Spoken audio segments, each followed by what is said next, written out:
ദൈവത്തിൻ്റെ സ്വരൂപം സ്നേഹത്തിൻ്റേതാണ്. അപ്പം മനുഷ്യന് ആ കഴിവ് കൊടുത്തു. സ്നേഹിക്കാനും സ്നേഹിക്കപ്പെടുവാനുമുള്ള ഒരു കഴിവ് കൊടുത്താണ് ദൈവം മനുഷ്യനെ സൃഷ്ടിച്ചത്. സ്നേഹിക്കാനും സ്നേഹിക്കപ്പെടുവാനുമുള്ളൊരു കഴിവ്, അതിനുള്ള അത് ദൈവം ബന്ധം കൂടാണ്. പിതാവും പുത്രനും പരിശുദ്ധനുമായ സർവേശ്വരൻ ത്രിയേക ദൈവത്തിൻ്റെ സ്വരൂപത്തെ മനുഷ്യനെ സൃഷ്ടിക്കുമ്പോൾ ക്രൈസ്തവ വിശ്വാസത്തിൻ്റെ അണിക്കലും ക്രൈസ്തവ വിശ്വാസത്തിൻ്റെ അചഞ്ചലമായ ഒരു അടിത്തറയുമാണ് തൃത്വത്തിലുള്ള വിശ്വാസം. ആ ത്രിയേക ദൈവം ബന്ധമാണ്, പിതാവും പുത്രനും പരിശുദ്ധാത്മാവും. അപ്പം ദൈവം ഒരു ബന്ധമാണ്. God is all about relationship. ദൈവം ബന്ധമാണ്. 3 എന്നാൽ 3 1 ബന്ധമാണ്. ആ ബന്ധത്തിൻ്റെ സ്വരൂപത്തിൽ സൃഷ്ടിക്കപ്പെട്ട മനുഷ്യനെ, അതിനപ്പുറത്തൊക്കെ അതിനെ നിർവചിക്കാൻ മനുഷ്യവാക്കുകൾ പരിമിതമാണ്. എന്നാലും ദൈവം ബന്ധമാണ്, ദൈവം സ്നേഹമാണ്. അങ്ങനെ ബന്ധങ്ങൾക്ക് വേണ്ടി, സ്നേഹത്തിന് വേണ്ടി, സ്നേഹിക്കപ്പെടാനുള്ള കഴിവോടുകൂടി സൃഷ്ടിക്കപ്പെട്ട മനുഷ്യനെ ദൈവം ഏദൻ്റെ തോട്ടത്തിലാക്കി വെക്കുന്നു. അവൻ ഒറ്റയ്ക്കിരിക്കുന്ന അന്നല്ലെന്ന് കണ്ടിട്ട് ദൈവം അവൻ എന്ത് കൊടുത്തു? തക്കതായ ഒരു തുണയെ കൊടുത്തു. അതെങ്ങനെയാണ് കൊടുത്തു എന്നും കാണുന്നുണ്ട്. ദൈവം അവന് എന്ത് കൊടുത്തു? നിദ്ര കൊടുത്തു. നിദ്ര കൊടുത്തപ്പോൾ അവൻ ഉറങ്ങിയപ്പോൾ അവൻ്റെ വിലാപ്പുറത്തുനിന്ന് ഒരു സഹോദരിയെ എടുത്ത് കൊടുക്കുക. ആ സഹോദരിയെ കണ്ടപ്പോൾ അവൻ പാടുന്നൊരു പാട്ടുണ്ട്. ഹീബ്രുവിൽ അതൊരു പോയമാണ്. എന്താ പാടുക? ഇവളെൻ്റെ അസ്ഥിയിൽ നിന്ന് അസ്ഥിയും മാംസത്തിൽ നിന്ന് മാംസവുമാണ്. ഇവളെൻ്റെ അസ്ഥിയിൽ നിന്ന് അസ്ഥിയും മാംസത്തിൽ നിന്ന് മാംസവുമാണ്. അത് പുരുഷൻ പാടിയൊരു പാട്ടാണ്. എന്താ അതിൻ്റെ അർത്ഥം? നീയാണ് എൻ്റെ ശക്തി എന്നാണ്. അസ്ഥിയാണ്. അസ്ഥിയുടെ അർത്ഥം എന്താ? ശക്തിയാണെന്നുള്ളത്. നീ എൻ്റെ ശക്തിയാണ്. സാധാരണ സഹോദരന്മാരിത് സമ്മതിച്ചു കൊടുക്കത്തില്ല, നീയാണ് എൻ്റെ ശക്തി എന്നുള്ളത്. പക്ഷേ സത്യത്തിൽ പറഞ്ഞാൽ അവളാണ് ശക്തി. അല്ല, മീശയുള്ള പക്ക മലയാളി രീതി പറഞ്ഞ, നെഞ്ചത്ത് രോമമുള്ള, ചുടക്കൂട്ടി പറഞ്ഞ, ചെവിയെ പൂടെയുള്ള ഒരാൾ ഇടയ്ക്ക് പറഞ്ഞ, ഞാൻ വെറും ആളല്ല, ചെവിയെ പൂടെയുള്ള ആളാണ്. അങ്ങനെ നെഞ്ചത്ത് രോമമുള്ള, മീശയുള്ള, ചെവിയെ പൂടെയുള്ള അച്ഛനാ. രാത്രി കിടന്നുറങ്ങുക ചേച്ചിയുടെ കൂടെ. പിള്ളേരൊന്നും വീട്ടിലില്ല. രാത്രി ആരോ കൊട്ടുന്നു, തട്ടുന്നു, കതക് പൊളിക്കുകയാണെന്നൊരു ചിന്ത. കള്ളനാണെന്നാ. ചേച്ചിയെ ഉണർത്താതെ പോയി കതക് തുറക്കുന്ന അച്ഛനുണ്ടോ? ചേച്ചിയെ ഉണർത്താതെ പോയി കഥ തുറക്കാമോ? തുറക്കും. എടിയേ, എന്താ കൊട്ട്? ചുമ്മാ കിടക്കും മനുഷ്യ ഉറക്കത്തിൽ കൊട്ട്. നിങ്ങൾ സ്വപ്നം കണ്ട അല്ലടി കൊട്ട്? ഇല്ല മനുഷ്യ, ഉറങ്ങാ. ഇതാണ്ടറി കള്ളൻ. എന്നാൽ ഈ ചേച്ചി ഉണർത്താൻ പോകത്തില്ല. എന്തൊരു ധൈര്യ! പോത്തില്ല. പോണേ ആര് വേണം? ചേച്ചി വേണം. മിക്കവാറും മുമ്പിൽ പോകുന്ന ചേച്ചിയായിരിക്കും. ഇങ്ങനെ നിൽക്കത്തുള്ളൂ. ഞാനൊരിക്കൽ ഒരു വീട്ടിൽ മുറിക്കകത്ത് പാമ്പ് കയറി. എൻ്റെ പൊന്നെ, കട്ടിലേ കയറി അച്ചായൻ വടി കൊണ്ടടിക്കുക. അടിച്ചു കൊന്ന ചേച്ചിയ. ഇവളെൻ്റെ ആരാ? അസ്ഥിയ. അവളെൻ്റെ അസ്ഥിയ. അത് സത്യമാണ്. നമ്മളങ്ങ് സമ്മതിച്ചാൽ നമ്മൾ രക്ഷപ്പെടും. ഇവളെൻ്റെ ആരാ? അസ്ഥിയ. അല്ല, സത്യമായിട്ടും പറഞ്ഞോട്ടെ, ഈ ഭർത്താക്കന്മാർ മരിച്ചു പോയാൽ, നിങ്ങളെന്നോട് സത്യം പറഞ്ഞാൽ സഹോദരിമാരെങ്ങനെയെങ്കിലുമൊക്കെ ജീവിക്കും. അവർ പിള്ളേരെയും വളർത്തി 4 പേരുടെ കുറ്റം അങ്ങോട്ടും ഇങ്ങോട്ടും പറഞ്ഞ് മരുമകളോടൊരു ക്ഷമിക്കണേ സ്ത്രീ, ലൈവൊക്കെ പോവുക. നാളെ എന്നെ സ്ത്രീ വിരുദ്ധ ഒരു ബൂർഷയായിട്ടൊന്നും കാണരുത്. ഞാൻ നിങ്ങൾക്ക് അനുകൂലമായിട്ട് പറയല്ലേ. എങ്ങനെയെങ്കിലുമൊക്കെ അവരങ്ങനെ ജീവിക്കും. പിള്ളേരെ വളർത്തിയും കൊച്ചുമക്കളെ വളർത്തിയും ഒക്കെ ജീവിക്കും. പക്ഷേ കെട്ടിയോള് മരിച്ചു പോയ കെട്ടിയോന്മാരുടെ കഥ വലിയ കഷ്ടമാണ്, വലിയ പാടാണ്. അവരെങ്ങനെ സമയം കളയും? അവരെങ്ങനെ ജീവിക്കും? വലിയ പാടാണ്. അവളാണ് എൻ്റെ ധൈര്യം എന്നുള്ള ശക്തി. എൻ്റെ അപ്പന് ഭയങ്കര ധൈര്യമായിരുന്നു. ഞാൻ കണ്ടിട്ടുള്ളതിലെ ധൈര്യശാലികളുള്ള ഈ മൂച്ചടിക്കാത്ത ഒരു ധൈര്യമുള്ളൊരു മനുഷ്യൻ. കാരണം എൻ്റെ കൊച്ചിലെ ഞാൻ കണ്ടൊരു കാര്യമാണ്. 100-150 പേരൊരു ഒന്നിച്ച് വരിക, 100-100 ആൾക്കാർ കാണും. അവർ സംഘർഷാവസ്ഥ മുറ്റി നീക്കുക. കൂടെ ഇന്നോരും കൂട്ടുകാരെല്ലാം പോയി. അപ്പോൾ ഈ മനുഷ്യൻ ഒറ്റയ്ക്ക് നീക്കുക. എല്ലാവരും പറഞ്ഞു കുഞ്ഞോനെ മാറിക്കോളാൻ പറഞ്ഞു. ഇങ്ങനെ പോയില്ലെന്നേ. ഇങ്ങനെ ഒരു കൈക്കോടാലി എടുത്ത് വെച്ച് അവിടെ കുറച്ച് ഈ കോടാലി പോടുന്ന ഒരു ഇതിട്ടിട്ട് പതുക്കെ രാഗി ഇങ്ങനെ ഇരുന്നു. ഒരുത്ത അടുത്തില്ല. അപ്പം ധൈര്യമുണ്ടോ? ഭയങ്കര അല്ലേ കൂടത്തില്ലേ? സകലമാന മനുഷ്യരും പോയപ്പോഴും ഒറ്റയ്ക്ക് ഇങ്ങനെ ഇരുന്നു. ആ മനുഷ്യനെന്നോ ധൈര്യശാലിയായിരിക്കും. എൻ്റെ അമ്മ ഉള്ളപ്പോൾ എൻ്റെ അപ്പയ്ക്ക് ഇവർ തമ്മിൽ ഇടയ്ക്കിടയ്ക്ക് വഴക്കുണ്ടാക്കും. ഞാൻ പടത്തും പറയുന്ന വഴക്കിൻ്റെ കാരണം ഈ മനുഷ്യർക്കൊരു പ്രശ്നമുണ്ട്. നിങ്ങൾക്കെല്ലാം കണ്ട എല്ലാവർക്കും ഉള്ളൊരു പ്രശ്നം. നമ്മൾ രണ്ടുപേരും കുളിച്ചില്ലേ ഒരു കുഴപ്പമില്ല. പക്ഷെ ഒരാൾ കുളിച്ച് ഭയങ്കര പാടാണ്. ആരെ കാണുന്നത്? കുളിക്കാത്തവരെ കാണുന്നത്. അതൊരു സൈക്കോളജിയാണ്. കുളിച്ചില്ലയോ നോ പ്രോബ്ലം, ചിരിക്കല്ലേ. ഇതെല്ലാം മനുഷ്യജീവിതത്തിൻ്റെ സത്യങ്ങളാണ്. കുളിക്കാത്ത രണ്ടും കെട്ടിപ്പിടിച്ച് കിടന്നുറങ്ങിക്കോളും. പക്ഷെ ഒരാൾ കുളിച്ച് പോയോ പിന്നെ അവർക്ക് ദേഷ്യ. ആരെ കാണുന്നേ? കുളിച്ചവരെ കാണും. വേറൊരു പ്രശ്നമുണ്ട്. രാവിലെ ആരും എഴുന്നേറ്റില്ല, ആർക്കും പ്രശ്നമില്ല. പക്ഷെ ഒരാൾ ഇച്ചിരി നേരത്തെ എഴുന്നേറ്റ് പോയാൽ എന്താ പ്രശ്നം? പിന്നെ ആരെ പ്രശ്നമാണ്? ഉറങ്ങുന്നവരെ കാണുന്ന എന്താ പ്രശ്നം? ഒരു മുട്ട്, ഒരു കൊട്ട്, ഒരു തട്ട്, ഒരു ഓട്ടം, സ്വിച്ച് ഓൺ ആക്കുന്നു, സ്വിച്ച് ഓഫ് ആക്കുന്നു. എന്താ കാര്യം? ഞാൻ ഉണർന്നു, ഇനി ആരും എന്ത് ചെയ്യണ്ട, ഉറങ്ങണം. അപ്പോഴാണ് ഈ ഉള്ളിപ്പിരാകുന്ന ഉണർന്നും പോയി നമ്മളെ ഒട്ടും ഉറങ്ങാൻ സമ്മതിക്കുന്നത്. അപ്പോൾ ഈ രണ്ടും പ്രശ്നങ്ങളാണ്. ഉണർന്നവർക്ക് ആരെ കാണുന്ന പാടാ? ഉണർന്നവർക്ക് ആരെ കാണുന്ന പാടാ? ചെല്ലില്ല, നമ്മൾ കഷ്ടപ്പെട്ട് പിള്ളേരെ ഉറക്കി കിടക്കുമ്പോൾ വന്നിട്ട് പിച്ച് കൊടുത്ത് ഉണർത്തുന്ന കാണാം. എന്തിനാ? നീ അനുഭവിച്ചോളാൻ. പിള്ളേരെ ഉണർത്തുന്നവരുണ്ട്, അവർക്കത് രസമാണ്. പിന്നെ അമ്മയ്ക്ക് എന്തൊരു പാട്. എന്നാലും ഉണർന്നവർക്ക് ഉറങ്ങുന്നവരെ കാണുന്നൊരു ബുദ്ധിമുട്ടാണ്.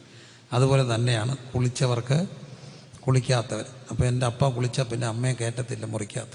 കുളിച്ചില്ലെങ്കിൽ ഇറക്കി വിടും.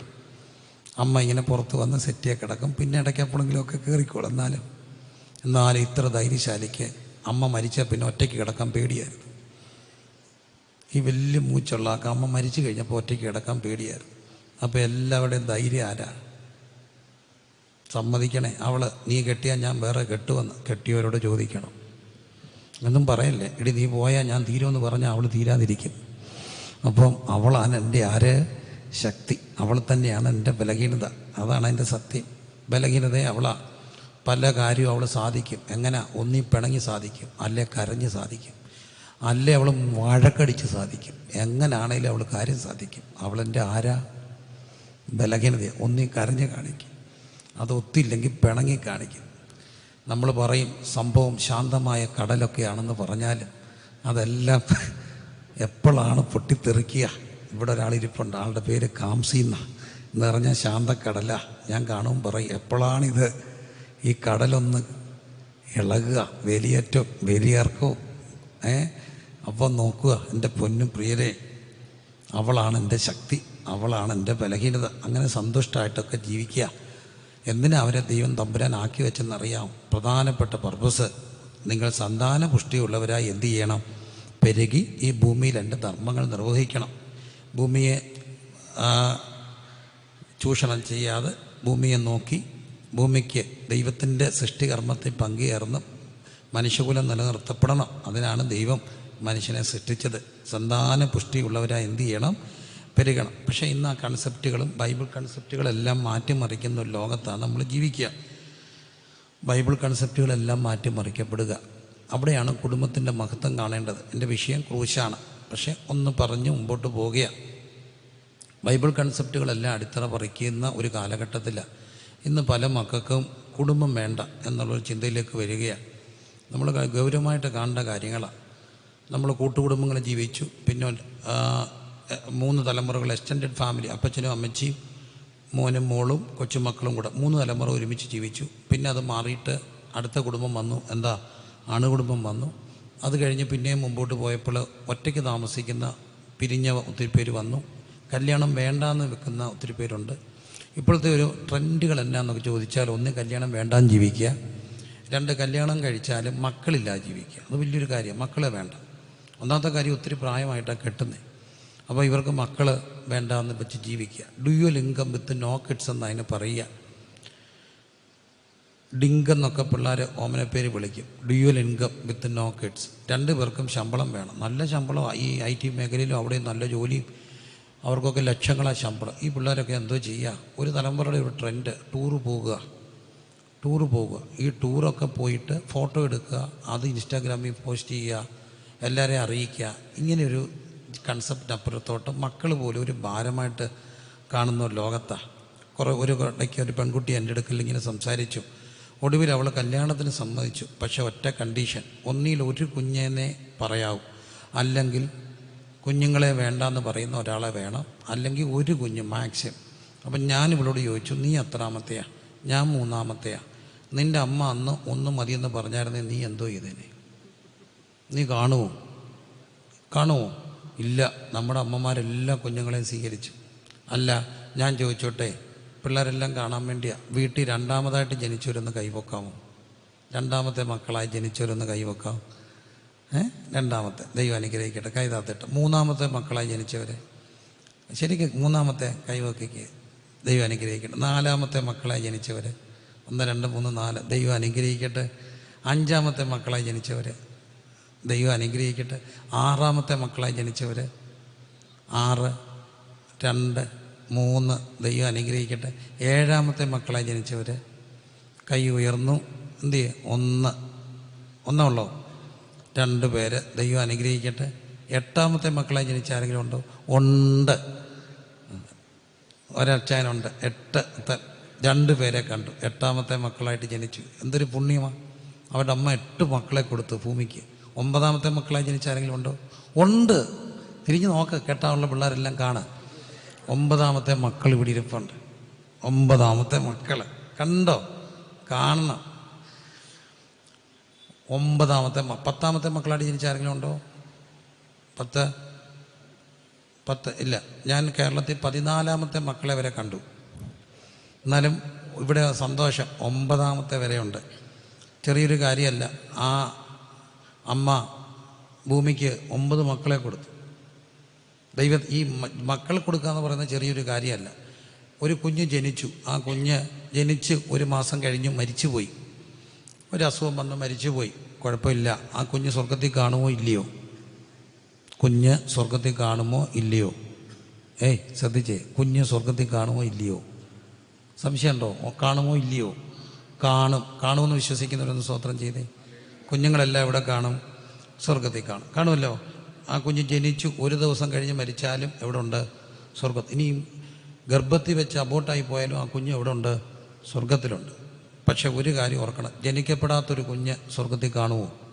ഇല്ല. അപ്പോൾ ഒരു കുഞ്ഞിന് ജന്മം കൊടുക്കുക എന്ന് പറഞ്ഞാൽ ഈ ഭൂമിക്ക് വേണ്ടി നമുക്കൊരു കുഞ്ഞിനെ കൊടുക്കുക മാത്രമല്ല, നിത്യതയ്ക്കൊരു അവകാശിയെ കൊടുക്കുന്നതാണ് ദൈവത്തിൻ്റെ സൃഷ്ടികർമ്മത്തിൽ പങ്കുചേരുന്നത്.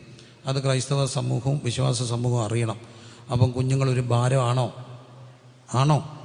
അല്ല. കുഞ്ഞുങ്ങളൊരു ഭാരമാണ്. ഇന്നൊരു ഭാരമായിട്ടാണ് കാണുന്നത്. എനിക്ക് 4 മക്കൾ ജനിച്ചപ്പോൾ 4ാമത്തെ കുഞ്ഞുണ്ടായപ്പോൾ ഞാൻ എൻ്റെ ചെവിക്ക് കേട്ട കമൻറ്റാണ്, അവനെന്താ വേണം? ഞങ്ങൾ ദശാംശം കൊണ്ട് ജീവിക്കുകയല്ലേ, പണിയെടുക്കണ്ടായല്ലോ. ഏതാ? നമ്മൾ ദശാംശം കൊണ്ട് ജീവിക്കുന്നവരാ. അതിനകത്തെന്താ? നമ്മൾ ദശാംശം കൊണ്ട് ജീവിക്കും, നമ്മുടെ ജോലിയുടെ ഭാഗമാണ് അത്. അതുകൊണ്ട് പിള്ളേരെ ഉണ്ടായാൽ മതിയല്ലേ, ഞങ്ങളെല്ലാം ചില എന്നുള്ള കൺസെപ്റ്റ്. അവസാനം 4ാമത്തെ ഉണ്ടായി കഴിഞ്ഞപ്പോൾ, ജനിച്ചു കഴിഞ്ഞപ്പോൾ ഞാൻ അവിടെ ഇല്ല. വരുന്നവരെല്ലാം ചോദിച്ച ഒറ്റ ചോദ്യം, നിർത്തിയോ? ഒടുവിൽ തൂക്കാൻ തന്നൊരു ചേച്ചി ചോദിച്ചു, എത്രാമത്തെയാ? 4ാമത്തെയാ. നിർത്തിയോ? ഇല്ല. ഇവരാ ചൂലും തിരിച്ചുകൊണ്ടങ്ങ് ചെന്നു. നിർത്തിയില്ലയോ? ഇവ കിടിപ്പ് കൂടി. ഡോക്ടർ വന്നു, നേഴ്സ് വന്നു. അവസാനം മുറി അടച്ചിട്ടിട്ട് ഫ്രണ്ടിൽ എഴുതി തൂക്കിയിട്ടു, സന്ദർശകരെ അനുവദിക്കുന്നതല്ല. ഒറ്റ തെറ്റ. എത്ര കൊടുത്തു? 4ാമത്തെ. അത് വലിയൊരു തെറ്റായിട്ട് കണ്ട സമൂഹം. പക്ഷേ ഓർക്കണേ, മക്കൾ ആർക്ക് കൊടുക്കുന്ന ദാനങ്ങളാ? ദൈവത്തിൻ്റെ ദാനമാണ്. നിത്യതയ്ക്ക് വേണ്ടി ദൈവം തരുന്ന സമ്മാനങ്ങളാണ് കുടുംബം, അതാണ് മക്കൾ. അത് വിശ്വസിക്കുന്നവരെല്ലാം ദൈവത്തിന് സ്തോത്രം ചെയ്തേ. 9 മക്കളെ വരെ കൊടുത്ത അമ്മയുടെ മക്കൾ ഇവിടെ ഇരിപ്പുണ്ട്. അവരെന്തുമാത്രം കഷ്ടപ്പെട്ട് കാണും. അവർ ഈ മക്കളെ വളർത്താൻ എന്തുമാത്രം അന്നത്തെ കാലത്ത് കഷ്ടപ്പെട്ട് കാണും. പക്ഷെ ഒരു കാര്യം കർത്താവിൽ ആഗ്രഹിച്ചു, ആശ്രയിച്ചു. മക്കളെ തന്ന ദൈവം ബാക്കി കാര്യങ്ങൾ നോക്കിക്കോളും. മക്കളെ തന്ന ദൈവം ആരെയും നോക്കും? മക്കളെയും നോക്കും എന്നുള്ള ഉറപ്പ് ഞാൻ നിങ്ങൾക്കായി കരുതുന്ന ആകിയാൽ നിങ്ങളുടെ സകല ചിന്താകുലവും എൻ്റെ മേലെ ഇട്ടുകൊള്ളും. അതിൻ്റെ അർത്ഥം ഭാര്യയുടെ ആരോഗ്യം നോക്കരുതെന്നോ, അതിൻ്റെ അർത്ഥം മക്കൾക്ക് വേണ്ടി മക്കൾ ജനിക്കണമെന്നല്ല.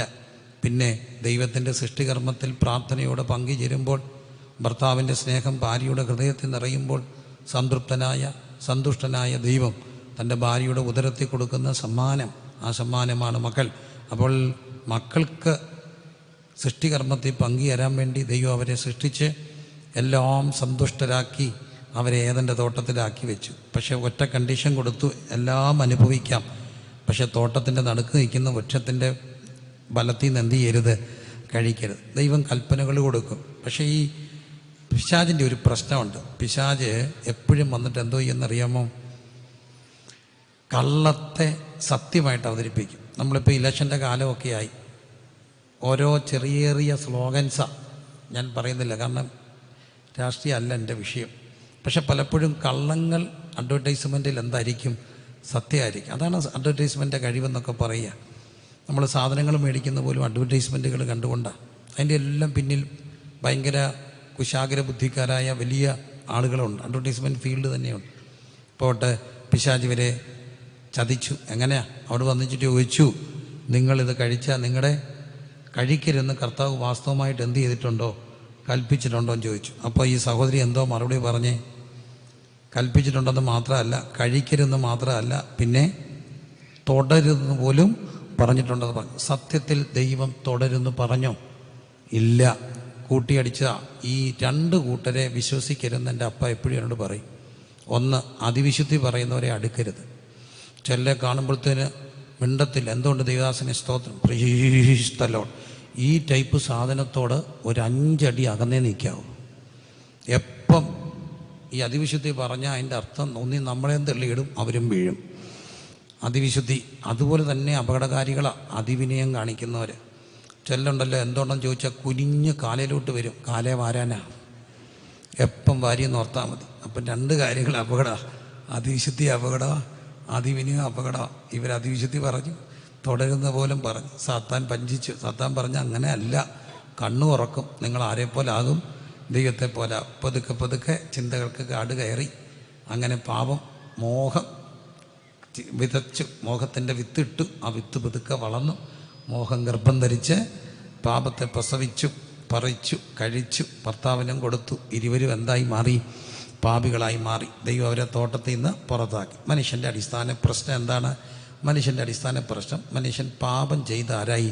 പാപിയായി എന്നുള്ളതാണ്. അതിനകത്ത് മതവ്യത്യാസമില്ലാതെ, രാഷ്ട്രീയ വ്യത്യാസമില്ലാതെ, നാസ്തികനോ ഈശ്വരവിശ്വാസിയാകട്ടെ, എല്ലാവരുടെയും അകത്തുള്ള അടിസ്ഥാനപരമായ പ്രശ്നം മനുഷ്യൻ ആരാണെന്നുള്ളതാണ്, പാപിയാണെന്നുള്ളതാണ്. അല്ലേ? മനുഷ്യൻ പാപിയാണ്.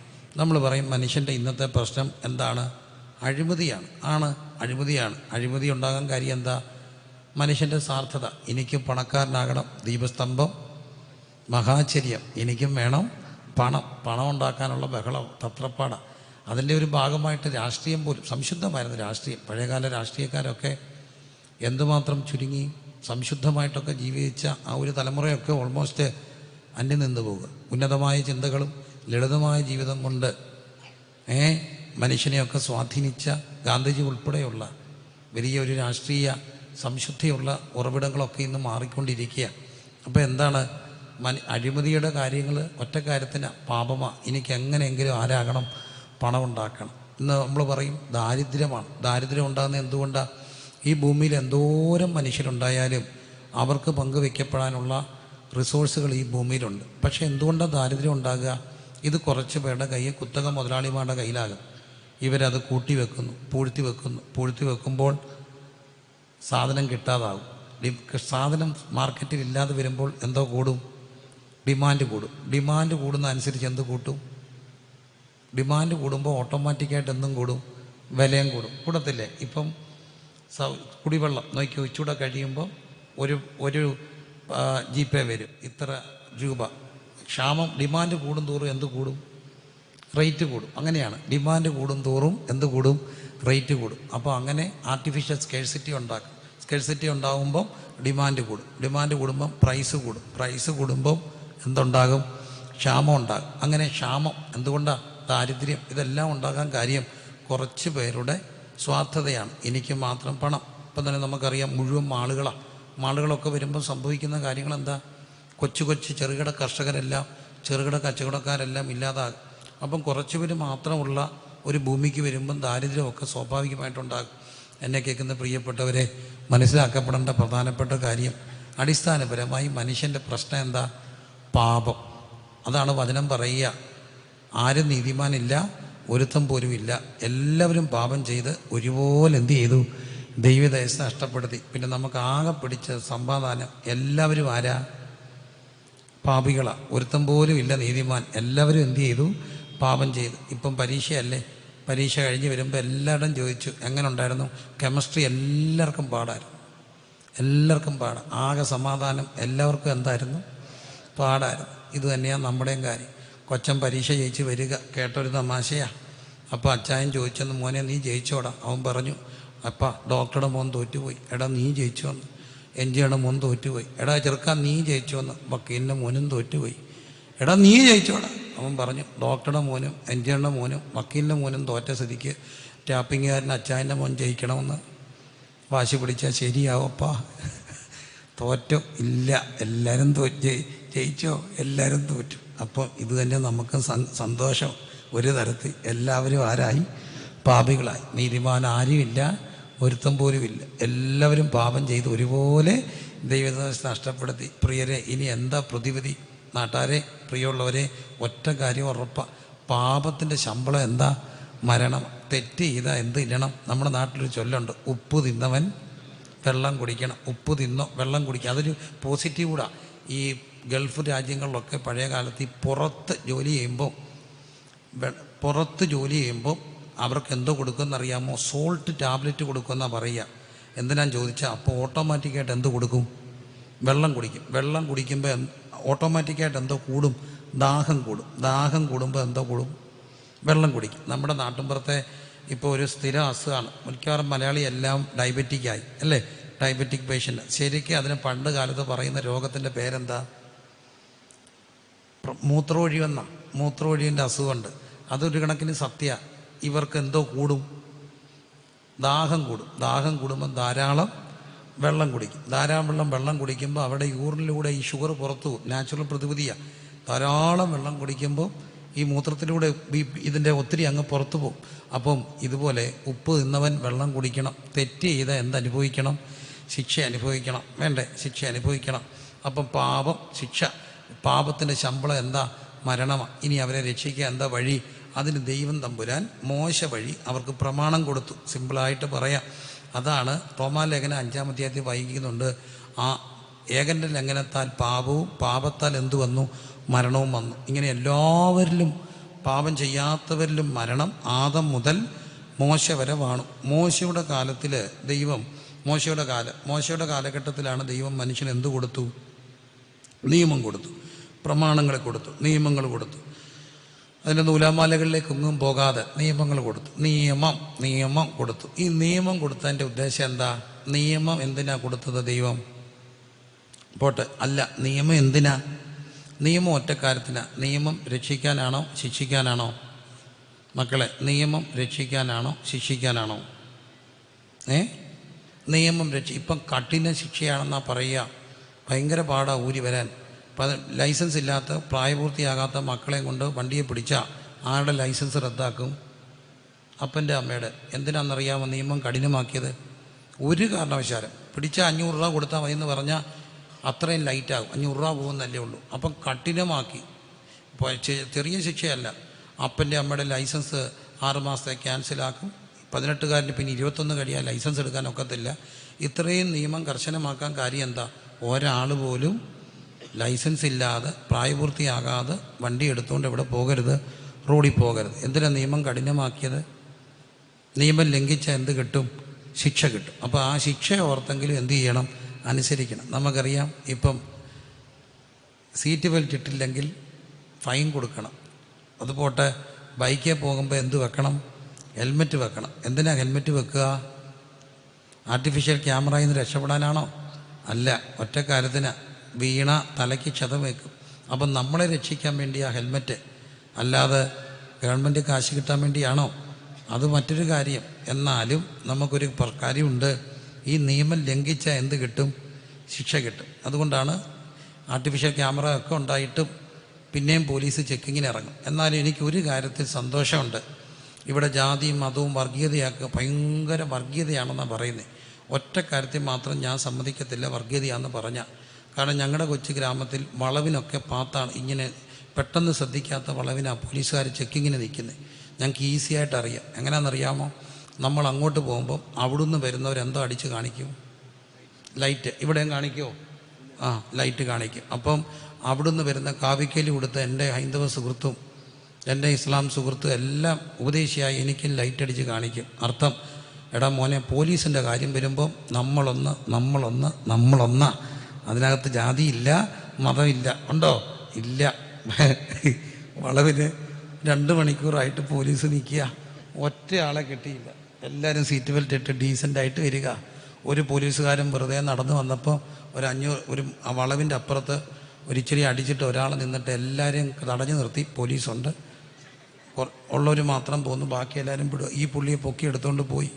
ഞാനാ പോയി ഇറക്കിക്കൊണ്ട് വന്നേ എന്ന് പറഞ്ഞ് വിടത്തില്ല. 2 മണിക്കൂർ മെനക്കെടുത്തിയ ഒറ്റ രൂപ കിട്ടിയില്ല. അവർ 5 മണിക്കൂർ ഇവിടെ ഇരിക്കട്ടെ. അങ്ങനെ സാമൂഹ്യ സേവനം ചെയ്യണ്ട.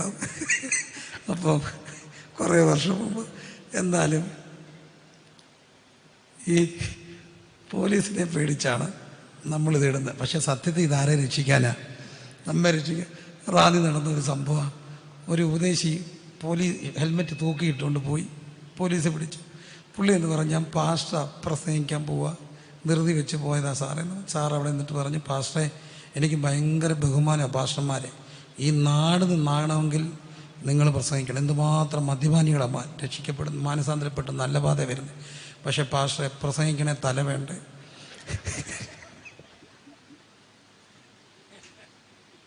പാസ്റ്റർ ഇച്ചിരി ഫൈൻ കൂട്ടിത്തരണം. കാരണം പാസ്റ്റർ ജീവനോട് ഇരുന്നാലേ ഈ നാട് നന്നാകത്തുള്ളൂ. അപ്പോൾ ശിക്ഷ കിട്ടുന്ന ആർക്ക് വേണ്ടിയാണ്? നമ്മൾ രക്ഷിക്കാനാണോ ശിക്ഷിക്കാനാണോ? രക്ഷിക്കാനാണ്. ഏത് തെറ്റ് ചെയ്താലും ശിക്ഷ കിട്ടും. കിട്ടത്തില്ലേ? കിട്ടുമോ? കിട്ടും. മനുഷ്യനോട് ദൈവം പറഞ്ഞു, മുഖത്തെ വേർപ്പോട് എന്ത് കഴിക്കണം? ഉപജീവനം കഴിക്കും. അർത്ഥം കഴിക്കണമെങ്കിൽ എന്ത് ചെയ്തിരിക്കണം? അർത്ഥം കഴിക്കണമെങ്കിൽ എന്ത് ചെയ്തിരിക്കണം? വേർതിരിക്കണം. സിമ്പിൾ പ്രിൻസിപ്പിളാണ്. കഴിക്കണമെങ്കിൽ എന്ത് ചെയ്യണം? വേർക്കണം. അങ്ങനെയായിരുന്നു പൂർവികർ ജീവിച്ചത്. രാവിലെ എഴുന്നേറ്റാൽ അമ്മ അടുപ്പിലെ ചാരം മാറ്റി അടുപ്പിൽ കാപ്പിക്ക് വെള്ളം വെക്കും. എന്നിട്ട് നേരെ എങ്ങോട്ടിറങ്ങും? മിറ്റത്തോട്ടിറങ്ങും. എന്ത് ചെയ്യാനാ? മിറ്റം തൂക്കാൻ. മിറ്റം തൂക്കുമ്പം മിടുക്കരമ്മച്ചിമാരാണെങ്കിൽ നീളം കുറഞ്ഞ ചൂല് മരുമൂക്ക് കൊടുക്കത്തുള്ളൂ. ഇതിന് നീളം കുറഞ്ഞ ചൂല് കൊടുക്കുന്നറിയാം. അവൾ കുനിഞ്ഞ് നിന്ന് തൂറ്റിട്ട് വയറ് ചാടരുത്. അതിന് മിറ്റമെല്ലാം തൂക്കും. ഈ മിറ്റം തൂക്കാൻ വയ്യാത്തതുകൊണ്ടാണ് ഈ പിള്ളേരെല്ലാം ഫ്ലാറ്റിൽ പോകുന്നത്. അപ്പോൾ എന്തോ ചെയ്യണ്ട? തൂക്കണ്ട. മനസ്സിലായില്ലേ? ഫ്ലാറ്റാണെങ്കിൽ മിറ്റം തൂക്കണ്ടായിരുന്നു. മിറ്റം തൂക്കണം. മിറ്റം തൂക്കാൻ അത് കഴിയുമ്പോഴത്തേന് പിന്നെ അപ്പോഴത്തേന് വേർത്തിട്ടാണ് എന്ത് ചെയ്യുന്നത്? കഴിക്കുക. അസുഖമുണ്ടോ? ഇല്ല. ഒരു നാഴി അരിയുടെ ചോറുണ്ണു. എന്നോ ചോറൊക്കെ ഉണ്ടെന്നേ. എന്നിട്ടും അവർക്ക് എന്തില്ലായിരുന്നു? ഷുഗറില്ലായിരുന്നു. കാരണം അവരെങ്ങനെയാണ് കഴിച്ചേ? വേർത്തിട്ട് കഴിച്ചു. ഒരു കുഴപ്പമുണ്ടോ? ഇല്ല. 2 കിലോ കപ്പയും തിന്നും. ആർക്കെങ്കിലും കപ്പയ്ക്ക് പ്രശ്നമുണ്ടോ? ഇല്ല. ഭയങ്കര ബാലൻസ്ഡ് ആയിരുന്നു. കപ്പ, കാർബോ, വിത്ത്, മത്തി, പ്രോട്ടീൻ, ഫോളിക് ആസിഡ് എല്ലാം കൂടെ കൂട്ടി അവർക്കൊരു കുഴപ്പമില്ല, ജീവിച്ചു. കാലം മുമ്പോട്ട് പോയി. കഴിച്ചു. പക്ഷെ എന്ത് ചെയ്തില്ല? വേർത്തില്ല. വേർക്കാതെ കഴിച്ചു. കിട്ടി ശിക്ഷ. എനിക്കും കിട്ടി. കിട്ടിയ പല്ല് ഇതിനകത്ത് ഇരിപ്പുണ്ടെന്ന് കണ്ടാൽ അറിയാം. എന്തോ ശിക്ഷ കിട്ടിയേ? ഡയബറ്റിക് കിട്ടി, പ്രഷർ കിട്ടി. പിന്നെ ബാക്കിയൊക്കെ ദൈവം കൃപയില്ല. എന്തായാലും ഡയബറ്റിക്കും പ്രഷറും എല്ലാം കിട്ടി. ഡോക്ടർ പറഞ്ഞു, എന്താ പറഞ്ഞു? രാവിലെ 45 മിനിറ്റ് എന്ത് ചെയ്യണം? നടക്കണം. എങ്ങനെ നടക്കണം? കൈ വീശി വേർത്ത് നടക്കണം. പക്ഷെ ഞാനങ്ങ് നിർത്തി. നടക്കാൻ പോയപ്പം പട്ടി കടിച്ചു. അപ്പം ഞാനോർത്ത് പേ പിടിച്ച് ചാകുന്നതിനും നല്ലത് കുറച്ച് ആളൊക്കെ ഇരുന്നോളൂ. പിന്നെ എൻ്റെ ഒരു സുഹൃത്ത് നടക്കാൻ പോയപ്പം വണ്ടി ഇടിച്ച് കത്തുപോയി. എനിക്കങ്ങ് സങ്കടമായി. അവൻ നടക്കാൻ പോയില്ലായിരുന്നേ അവനൊരു 60 വയസ്സ് വരെയെങ്കിലും പോകത്തില്ല. അപ്പോൾ എന്തോ ആയിക്കോട്ടെ. പിന്നെ നമ്മുടെ ആകെപ്പാടെ ഇപ്പോഴത്തെ ഡയറ്റ് എന്നാന്നറിയാം? 4 മണിക്ക് ഉഴുന്നുവട കഴിക്കുമ്പം പേപ്പറെ പൊതിഞ്ഞ് ഞെക്കിയിട്ട് കഴിക്കും. അതാണ് നമ്മുടെ ആകെ ഡയറ്റ്. ആ പേപ്പറിൻ്റെ ചെളി കൂടെ വയറ്റിൽ ചെല്ലും. പൊക്കോട്ടെ എൻ്റെ പ്രിയര്. തെറ്റ് ചെയ്താൽ എന്തോ കിട്ടും? കിട്ടിയോ? കിട്ടിയില്ലേ? കിട്ടി. മദ്യപിച്ച എന്തോ പോവും? കരള് പോവും. കിട്ടത്തില്ലേ? വലിച്ച എന്തോ പോവും? ലങ്സ് പോവും. കിട്ടിയില്ലേ? കിട്ടി. തെറ്റ് ചെയ്താൽ എന്ത് കിട്ടും? ശിക്ഷ കിട്ടും. പക്ഷേ ഈ ശിക്ഷ കിട്ടുമെന്നറിഞ്ഞിട്ടും മനുഷ്യൻ എന്ത് ചെയ്യാൻ തുടങ്ങി?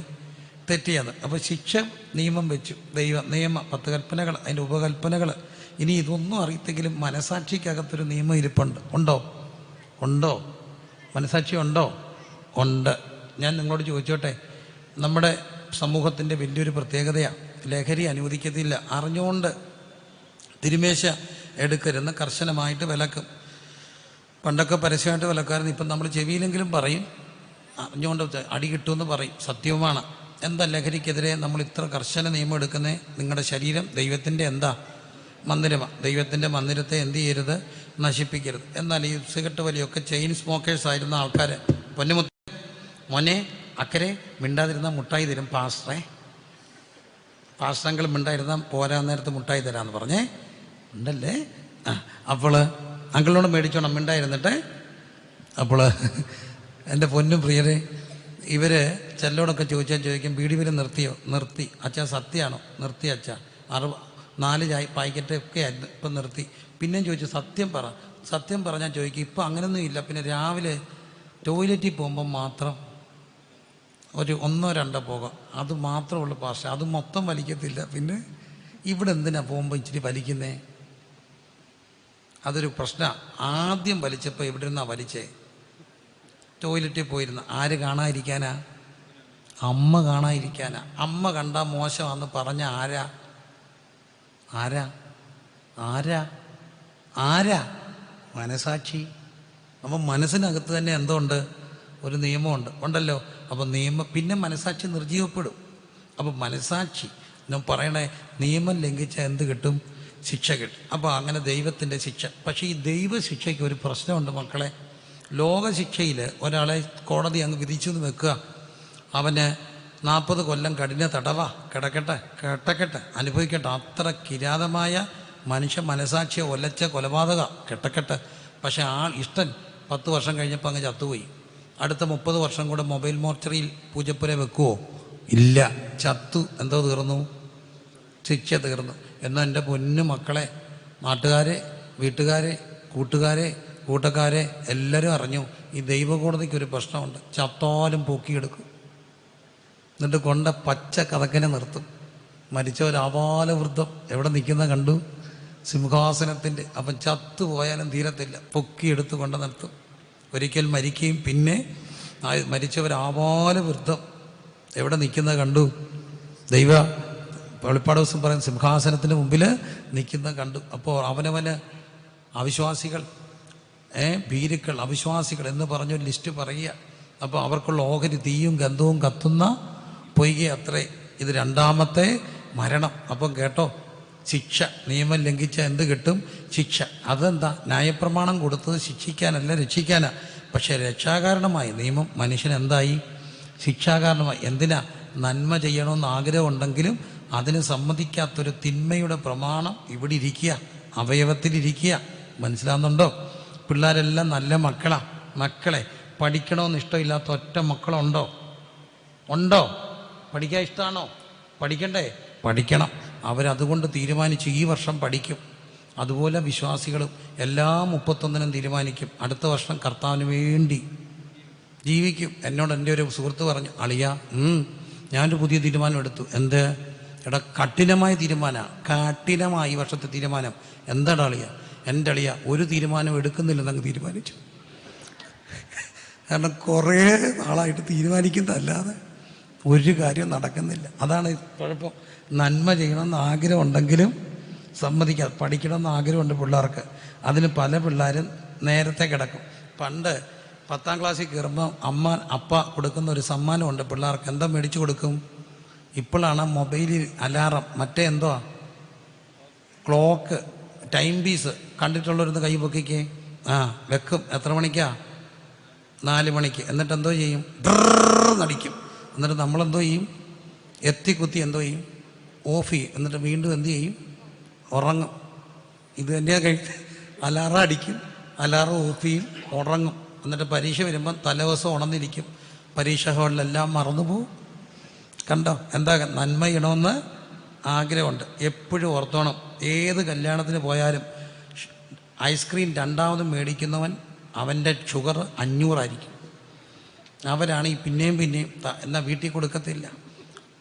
ഇടടോ പീസ് ഇടോ ഇങ്ങോട്ട് തനിക്ക് എന്ന് പറഞ്ഞാൽ പീസ് തന്നെ ചോദിച്ച് എടുക്കുന്നതിൻ്റെ കൊളസ്ട്രോൾ 300 എന്താ? വീട്ടിൽ തരത്തില്ല. നന്മ ചെയ്യണം. അതിന് അവച്ചാ കഴിക്കണ്ടേ? കല്യാണത്തിന് പോകുമ്പോൾ മാത്രമേ ഉദ്ദേശിച്ച് ഞാനിതൊക്കെ എന്ത് ചെയ്യത്തുള്ളൂ? കഴിക്കത്തുള്ളൂ. പക്ഷെ ഒറ്റ കല്യാണം മുടക്കത്തില്ല. എന്നും എന്തുണ്ട്? കല്യാണം. പ്രത്യേകിച്ച് ഞങ്ങൾക്ക് ഉദ്ദേശിമാർക്ക് എന്നും എന്താ? കല്യാണം. അപ്പം നന്മ ചെയ്യണമെന്ന് ആഗ്രഹം ഉണ്ടെങ്കിലും അതിന് സമ്മതിക്കാത്തൊരു തിന്മയുടെ പ്രമാണം അവയവത്തിൽ വ്യാപരിച്ച് പാപത്തിന് എന്താക്കി? ബദ്ധനാക്കി. അപ്പം തെറ്റ് നിയമം കൊണ്ട കൊടുത്തു, എന്താ? ശിക്ഷ. മറാനൊക്കു നിയമം രക്ഷിക്കാൻ കൊടുത്ത എന്തായി? ശിക്ഷ. കാരണമായി. എന്നിട്ടും ശരിയാകുന്നില്ലെന്ന് കണ്ടപ്പോൾ നിയമം കുറച്ചുകൂടെ ഒന്ന് കഠിനമാക്കി. ആ കഠിനമാക്കിയ നിയമമാണ് ശാപം വരുമെന്ന് പറഞ്ഞു. ശാപം വരുമെന്ന് പറഞ്ഞത് ശപിക്കാനാണോ? അല്ല. എന്തിനാണെന്നറിയോ? രക്ഷിക്കാനാ. കാരണം ഈ മക്കൾ സമ്മതിക്കാത്തൊരു കാര്യമുണ്ട്.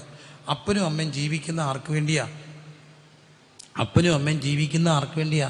മിണ്ടുന്നില്ല ഒറ്റ ഒരെണ്ണം. അപ്പനും അമ്മയും ജീവിക്കുന്ന ആർക്ക് വേണ്ടിയാ? ആർക്ക് വേണ്ടിയാ? മക്കൾക്ക് വേണ്ടിയാ. സമ്മതിച്ചല്ലോ.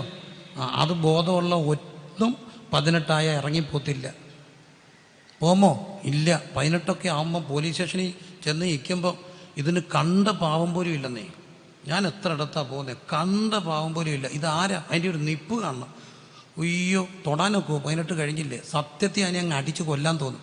കാരണം ഇത് അമ്മയല്ലേ, അപ്പനല്ലേ.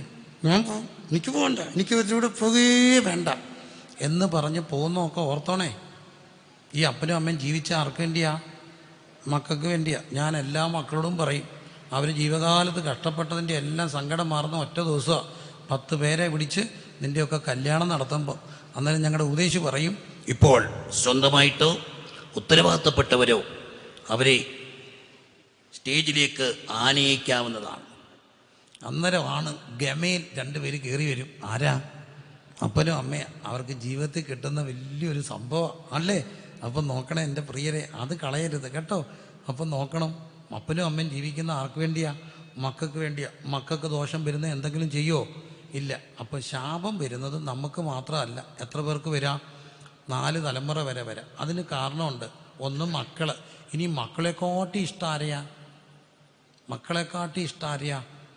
സമ്മതിക്കത്തില്ല. മക്കളെക്കാട്ടി ഇഷ്ടം ആരെയാ? കൊച്ചുമക്കളെയാണ്. നമ്മൾ സാധാരണ പറയുന്നൊരു കാര്യമുണ്ട്. ഇപ്പോഴാണ് പിള്ളേരെയൊക്കെ തല്ല് പറഞ്ഞ്. മക്കളെ ഈ വല്യപ്പനും വല്യമ്മയും വളർത്തിയ പിള്ളേരെ പിഴച്ചു പോകുമെന്ന് പറയും. കുറച്ച് സത്യമുണ്ട്. കാരണം ഇവരെന്തോ ചെയ്യത്തില്ല, തല്ലത്തില്ല. ഇപ്പോൾ തല്ല് കുറവാണ് സത്യത്തിൽ. പ്രത്യേകിച്ച് വിദേശത്തൊക്കെ പോയാൽ ഇപ്പം തല്ലാനും ഒക്കത്തില്ല. എന്നാൽ എന്നെയൊക്കെ തല്ലുന്ന അതിശാസ്ത്രീയമായിട്ടായിരുന്നു. എന്തോ ഒരു ശാസ്ത്രീയമായ അടിയായിരുന്നു. നിക്കർ ഊരി എണ്ണ ചൂടാക്കി പുരട്ടി വടി വെട്ടിക്കൊണ്ട് വന്ന് നമ്മുടെ മുമ്പിൽ ഇരുന്നാൽ ഇത് കലാപരിപാടിയാണ്. കുറേ നേരത്തെ ഇതങ്ങ് തീരത്തില്ല. വടി വെട്ടി വഴറ്റി അടി വരുമോ? ഇല്ല. മിലിറ്ററി അടിയായിരുന്നു. എൻ്റെ പൊന്നെ, എൻ്റെ അപ്പ അടി കഴിഞ്ഞ് പോകുമ്പോൾ, അവധി കഴിഞ്ഞ് പോകുമ്പോൾ ഞാൻ പാടിയിട്ടുണ്ട്. ഞാനും പെങ്ങളും കൂടെ.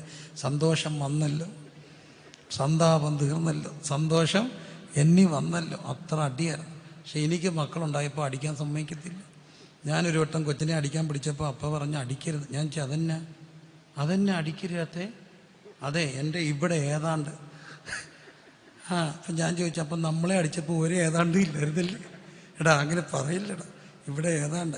ഞാൻ ദൂരെ ഇട്ട് അടിച്ചോളാം. ഞാനൊരടി കൊടുക്കേ, ഇഷ്ടം പുറകിൽ നിന്നൊരടി എൻ്റെ കന്നം തീർന്നു. എന്നിട്ട് പറയാം, കുറേ നാളായി അടിച്ചിട്ടെന്ന്. എങ്ങനെ ആരോഗ്യമൊക്കെ നോക്കിയാന്ന്. അന്നേരം 3 പിള്ളേരുടെ അപ്പനെ കണ്ടോ കൊണ്ടു. ആരെ അടിച്ചപ്പം? കൊച്ചുമക്കളെ. അപ്പം വൃദ്ധൻ്റെ മക്കളുടെ മക്കൾ വൃദ്ധൻ്റെ കിരീടം അല്ലേ? കിരീടമാണ്. വല്ല അവർക്ക് ഭയങ്കര സന്തോഷമാണ്.